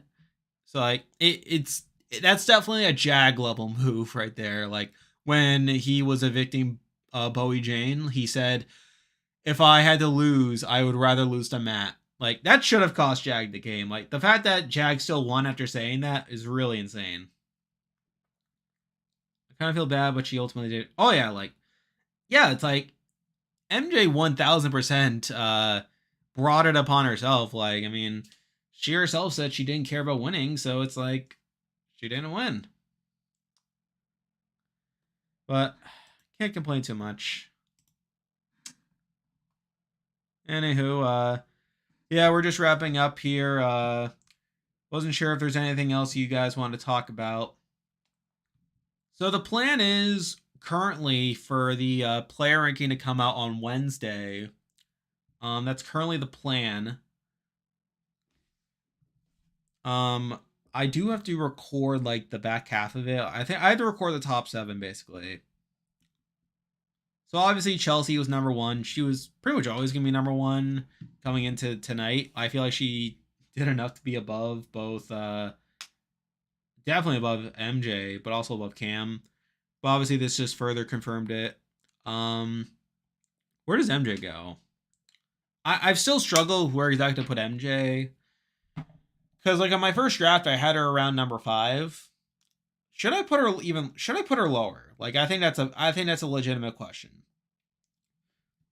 So right now it's number 7. I have Chemo 7, Leah 6. Let me just double check my list. I think Chemo should go up now that I'm thinking about it more. Like again, this is just from my first draft that I did like a couple days ago. I think okay, I think I can justify it. So I think at this point, I think probably like Leah 7, MJ 6, Chemo 5. I think that sounds reasonable. Because I have everything from through number 8 rank recorded and everything. Yeah. I think that's a major pro for Chemo. I think for me, my big problem with Chemo is I think he was too passive for one. I think outside of like the Cedric week, he was just way too passive in the game. I think he was just again just used as a pawn over and over and over again. Like was in quite a bit of danger during the Joseph week. Could have gone home there. Again, don't really give him that much credit for saving himself that week. And yeah, like I think those are massive knocks against him. But like yeah, he also had it seemed like he had a lot of win equity. So I think now I'm thinking about it. Actually, should he even be number 4? Like I think that's another legitimate question. Like, but yeah, I think talking through it now, I think Chemo probably goes up. So I think 6 makes sense for MJ. She's definitely above Leah because she technically took out Leah on her own HOH, which is probably the bad move, but still bad that Leah wasn't able to convince her to not do what was in her best interest. Then also, like, again, she herself played her HOH kind of poorly. Yeah, that's pretty much my top 3. Like, I have T-Core number 3 right now. Again, not that T-Core played an exceptionally great game on her own, but like she's just clearly above the rest of the people that we talked about. I do have her above Chemo though. Let's see here. Your player ranking. So Chelsea 1, Rabina 2. That's an interesting choice. I would not have Rabina number 2. T Core 3, Cam 4, Chemo 5, Leah 6, MJ 7. I think Leah and MJ is kind of close. Like I wouldn't be upset by having Leah above MJ, but like I do feel like they're pretty close. I think. Angela 8. I think that's too high. Like so I have Angela number 12 right now in my recording, and I already recorded the segment. But I have Angela 8, 12. I mean, Brooklyn 9, Cedric 10, Quinn 11, Joseph 12. I have Joseph a little higher than that. Tucker 13, Kenny 14, Lisa 15. Yeah, that's fine. Take a shot every time you said passive when discussing this season. Yeah, I mean, certain at least certain players were very passive.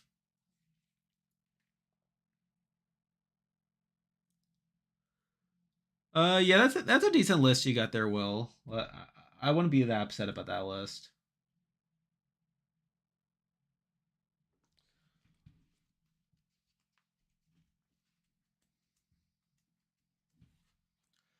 But yeah, so yeah, I'm gonna be a little busy tomorrow. Like, I mean, I have tomorrow off from work, but I'm gonna be pretty busy for a lot of the day. Um, so hopefully I'll have time to like record more of it tomorrow. And I work on Tuesday, so again, the plan is to get out the player ranking by Wednesday. That's the plan. And I was kind of I was thing is I was kind of hoping I'd be able to get it out sooner, ideally for like the members. Like hopefully get it out to you all like at least a day in advance. Again, I don't know how doable that's gonna be, like considering my schedule and stuff. But I'm gonna do my best to try to get the video out. Like it's definitely gonna be out by Wednesday, I think. And then obviously after that, it's gonna move to like okay, so Thursday I'm gonna be doing the Hell's Kitchen streams. Saturday is when I put out the Survivor video. Hell's Kitchen videos are gonna be Mondays. Personally, I don't love releasing videos on Mondays, like because it tempts me to procrastinate till the weekend to make them, which is obviously not ideal. But I think for now it kind of works. I do have a special video in the works right now. It's like it's different. It's a different video from like the other power rankings and stuff. The plan right now is for it to come out a week from Wednesday. It is a Survivor video, so be prepared for that.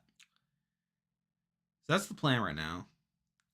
Yeah, I'm pretty booked. Yeah, I have Survivor and HK. Like, I feel like between those two, like, it's obviously eating up a lot of time and stuff. I'm also watching the summit right now, like, kind of casually. Like, I'm not making videos. I'm not taking notes on it or anything. I need to watch episode 2. Like, I saw episode 1 like last week. I haven't had time to watch episode 2 yet. So hopefully I'll get to that at some point. But yeah, I am watching the summit on the side. But yeah, right now like it's pretty much just Survivor and HK for this fall. Obviously next beginning next year there's gonna be a lot of stuff. Again, Survivor again. You have AU Australian Survivor coming out versus the World, which I know there's spoilers out there. Fortunately, I am not spoiled yet. Knock on wood. I'm trying not to be spoiled, but I will be covering that. Um, there's also dealer traders. Obviously, I'm going to be doing coverage on that once again. I am debating whether to cover Deal or No Deal Island. I think that's very much a debate right now. Because I watched season 1 casually. I liked it. Like obviously it's kind of a strange format, but I think it kind of worked. Like I like seeing Boston Rob. I think the game format is somewhat interesting. So I am planning to at least watch season 2 of that. I don't know if I'll cover it though. No, no, no. I definitely feel like it's a manageable workload. I feel like it's definitely like it works for me. Yeah, I think it comes out like when does Brain versus Brawn 2 come out? Like, cause I know like I've only been paying attention to like AU versus the World, but I haven't been tracking Brains versus Brawn yet.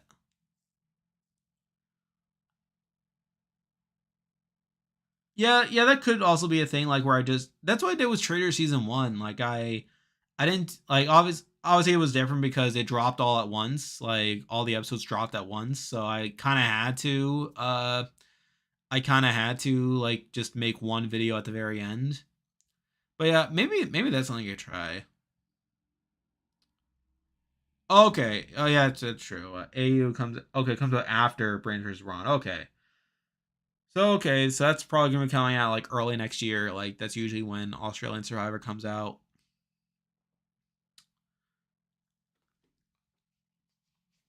Um, anything else you guys want to talk about? I know it's getting kind of late. But yeah, I mean, who won Big Brother? Chelsea. Chelsea won Big Brother, a unanimous vote, which kind of I was not fully expecting. It was a unanimous vote. She actually played a perfect game because she never got any votes against her. So I believe that's only the third time that's happened in Big Brother. It's only like the third time it's happened. Um, Obviously the first time it's happened to a woman, which is pretty interesting. Predictions for next boot of 47. So I think it depends on who goes to tribal. I think if Gada goes to tribal, then probably Annika. I think because I think the assumption would be that okay, Sierra will probably side with like the breadwinners, probably try to take out Andy, but then Sam plays the idol on Andy and idles out. I think that's probably what would happen. Sam plays the idol on Andy, idles out Annika. I think. Though I don't think that's as likely to happen. If Lava goes to tribal, I think Rome goes because at that point Rome doesn't have any more advantages, which I think was a big reason why he was sticking around. I think at this point Genevieve might pull the trigger on Rome. She might like team up with like Teeny and Saul to take him out. So I think that's probably what would happen there. And then if Tuku goes to tribal, I think they just vote out Kyle. I think, but it's kind of weird. I don't think Kyle's a pre-merge boot, but I think that seems like what would happen. I think I don't see Sam winning the season. Yeah, I think I'm increasingly getting out on Sam. I mean, even though he was number one on my power rankings for like the first 3 weeks, but he was never someone that I was like so fully locked in to winning because the fact is, like, again, early on the season, I feel like it was just kind of the Wild West. There was just a lot of ways that this could go. And I even said in the episode one power ranking that I was mainly putting Sam at number one because he had the most evidence that we see on the screen. Even though I felt like as time would pass, more evidence would amount for other people. And I think we are already starting to see that. Like because in my last video that came out yesterday, I had Sierra I moved Sierra above Sam because I think Sierra is kind of coming off in a better light now compared to Sam. Like I think Sam's kind of coming off as a bit overbearing. He's leaning into the perception that they're like this bickering married couple. Whereas I feel like Sierra is the one who's actually trying to branch out beyond that. So I think that's something that's really helping Sierra, mixing in the fact that she was one of the people who I had flagged as someone who could pop off later in episode one. I think it is starting to. I think is things are starting to click for Sierra, but obviously we'll see what happens next week. Do you see next episode the tribes merged into two tribes? I think I didn't don't we already know what the twist is? Because from what I heard, it looks like they're just doing the two tribe thing for a reward challenge, and then they're just immediately like branching back off, which is sounds kind of stupid, but that's what they're doing. How does this pre-jury rank of all time? Uh so let's see. So I think Matt's a pretty fun character.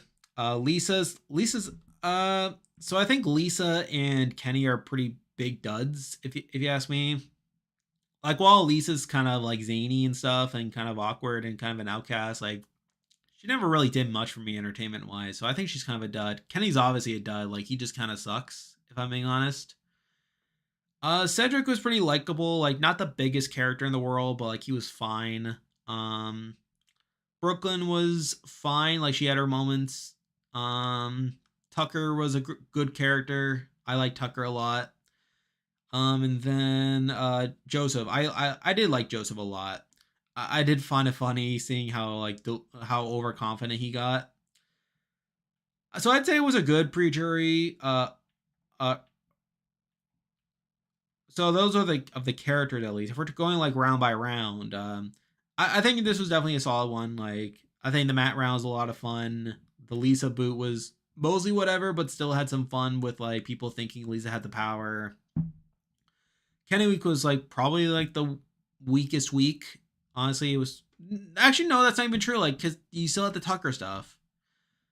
So yeah, I think there's definitely a conversation for it being one of the best pre-juries. Oh yeah, like I actually think it was actually better than BB25's pre-jury, which BB25 was already considered like a good pre-jury, I think. What is your take on the current state of AU Survivor? I think it's good. Like I feel like the last couple seasons, the last 2 seasons specifically, Heroes versus Villains and Titans versus Rebels, like the product is pretty good. Like I feel like we've gotten 2 pretty good seasons. I will say though that obviously we've had some not great stuff come out about like the production team on Australian Survivor, like between like last year and this year. Like it seems I think it's becoming more and more evident that like the production team is just not a good one. It doesn't sound like they promote a very good work culture. It doesn't sound like a very fun place to work. And obviously like you have now like the lawsuit from Jackie that came out the last day or so. So it's kind of conflicting because I feel like they're producing a good show, but like the actual production team kind of sucks. Like as like how am I phrasing this? Like the production wise, it sounds like like it's not a very like good culture they're promoting in their work culture, but like they're at least producing a good show. So like I'm kind of conflicted because of that. Who else? Which season is best this year? Australian Survivor Titans. I think I lean Titans versus Rebels. Like I think Titans versus Rebels was probably a bit more consistent throughout the entire thing because I feel like with Big Brother, this was definitely like a very solid season of Big Brother, but it still had that really slow end game that a lot of Big Brother seasons have, and some of that's inevitable because of just the nature of the show. But I still have to knock it against it. I feel like Titans versus Rebels was at least a bit more consistent from start to finish. Which winner is better, Ferris or Chelsea? I think I'm personally more satisfied by Ferris winning. I think Chelsea didn't care that Mackenzie helped her to the end. She never said one nice thing about her. Mackenzie said too many nice things about Chelsea. I really, yeah, that's pretty much it. I mean, like, yeah, Chelsea just was just throwing MJ through the walls. Basically, she was. And I think some of that was MJ's like design. Like she kept buttering up MJ like through and through. Like we even saw that in her like final 3 like plea at the eviction. She was just again she pretty much just manipulated MJ like through and through.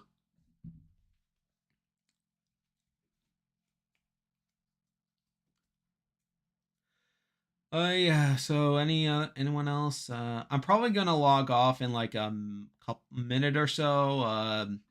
Does anyone have any last things they want to discuss? MJ got outplayed by Chelsea. I would agree. She pretty much outplayed her from like the jury phase on.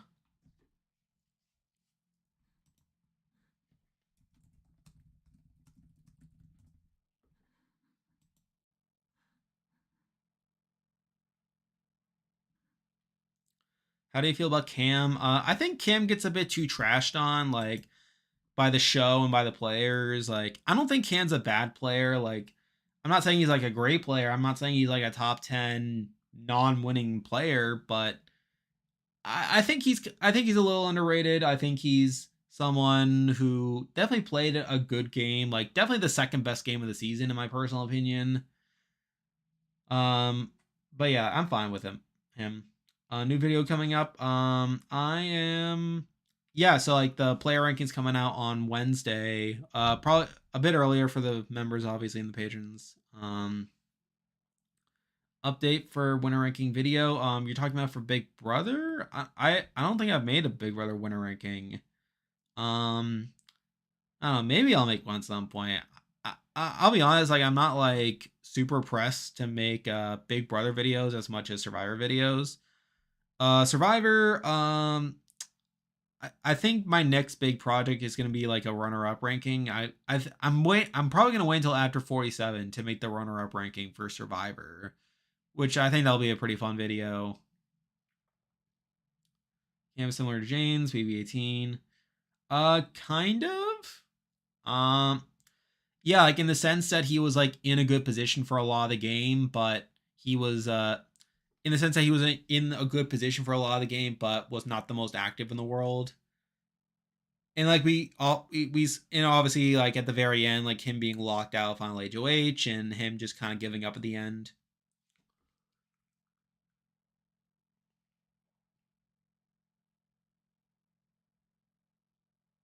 Yeah, I would agree with that.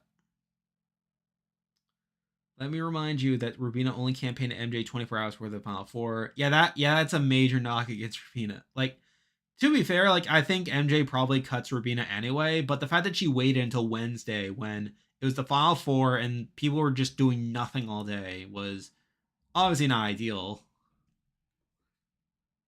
Yep. Yeah, exactly.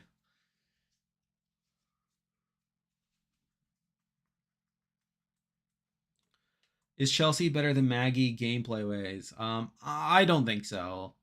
I think Maggie was more dominant throughout the entire game than Chelsea. I think Chelsea had more bumpy roads along the way, but but obviously like she wins in a more convincing fashion at the end. I'd say better than James because James was in trouble at the end game while Cam was not. I would agree. And I think another thing, I think Cam also gets a. I think Cam also deserves some credit for getting Leah up when Chelsea and MJ weren't fully. Well, at least when MJ was not fully committed, Chelsea was like pushing for it. Uh, yeah, yeah, that wasn't great. Yeah, yeah, like Ravina does almost go home with the final five. That's not great either. Cam got Chelsea pushing Quinn to go. Yeah, like, I do think Cam is a kind of an underrated player. He's probably a step above James as a final juror because like I do think there were more points where he was like getting his way than James was. I feel like James as a whole was a bit more passive in the game than Cam was.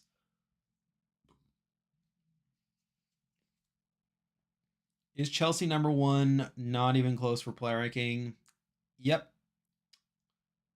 I mean, she was number one by a lot, even if she was cut at three. Like, in fact, even if she was cut at four, I think there's a debate. Even if she was cut at final four, she probably would have been number one. But yeah, I think it's not even close. Which winner of North American Big Brother better, Bailey or Chelsea? I think Chelsea's better. I think Bailey. I think the problem with Bailey is that I think her game was less intentional than Chelsea. I think Chelsea was more intentional with the game that she played than Bailey. Rubina doesn't do anything at Final Four to not get renom. Yeah, that's not great. Yeah. Anywho, I'm probably gonna log off now. Yeah, I'm getting kind of tired. But I'm glad y'all. T-Corn and Chemo didn't do anything for Rubina. Yeah, exactly. I think that's another knock against Chemo and T-Core. Like they didn't. Yeah, it's like they kept being like, oh, we're gonna tell Quinn, we're gonna talk to Quinn. They didn't do it. They literally didn't do anything until like Wednesday night. I still can't believe that was a reality. But yeah, I'm probably gonna sign off now. Again, I'm glad you all could make it here. Obviously, if you're not already, be sure to join the Discord server. Like subscribe, like that type of thing. We'll be coming out with a player ranking on Wednesday, probably if you're not already a member. And yeah, I mean, pretty good season, pretty good outcome. I can't complain. Thank you, Will. And yeah, I mean, wish you all a good night. See ya.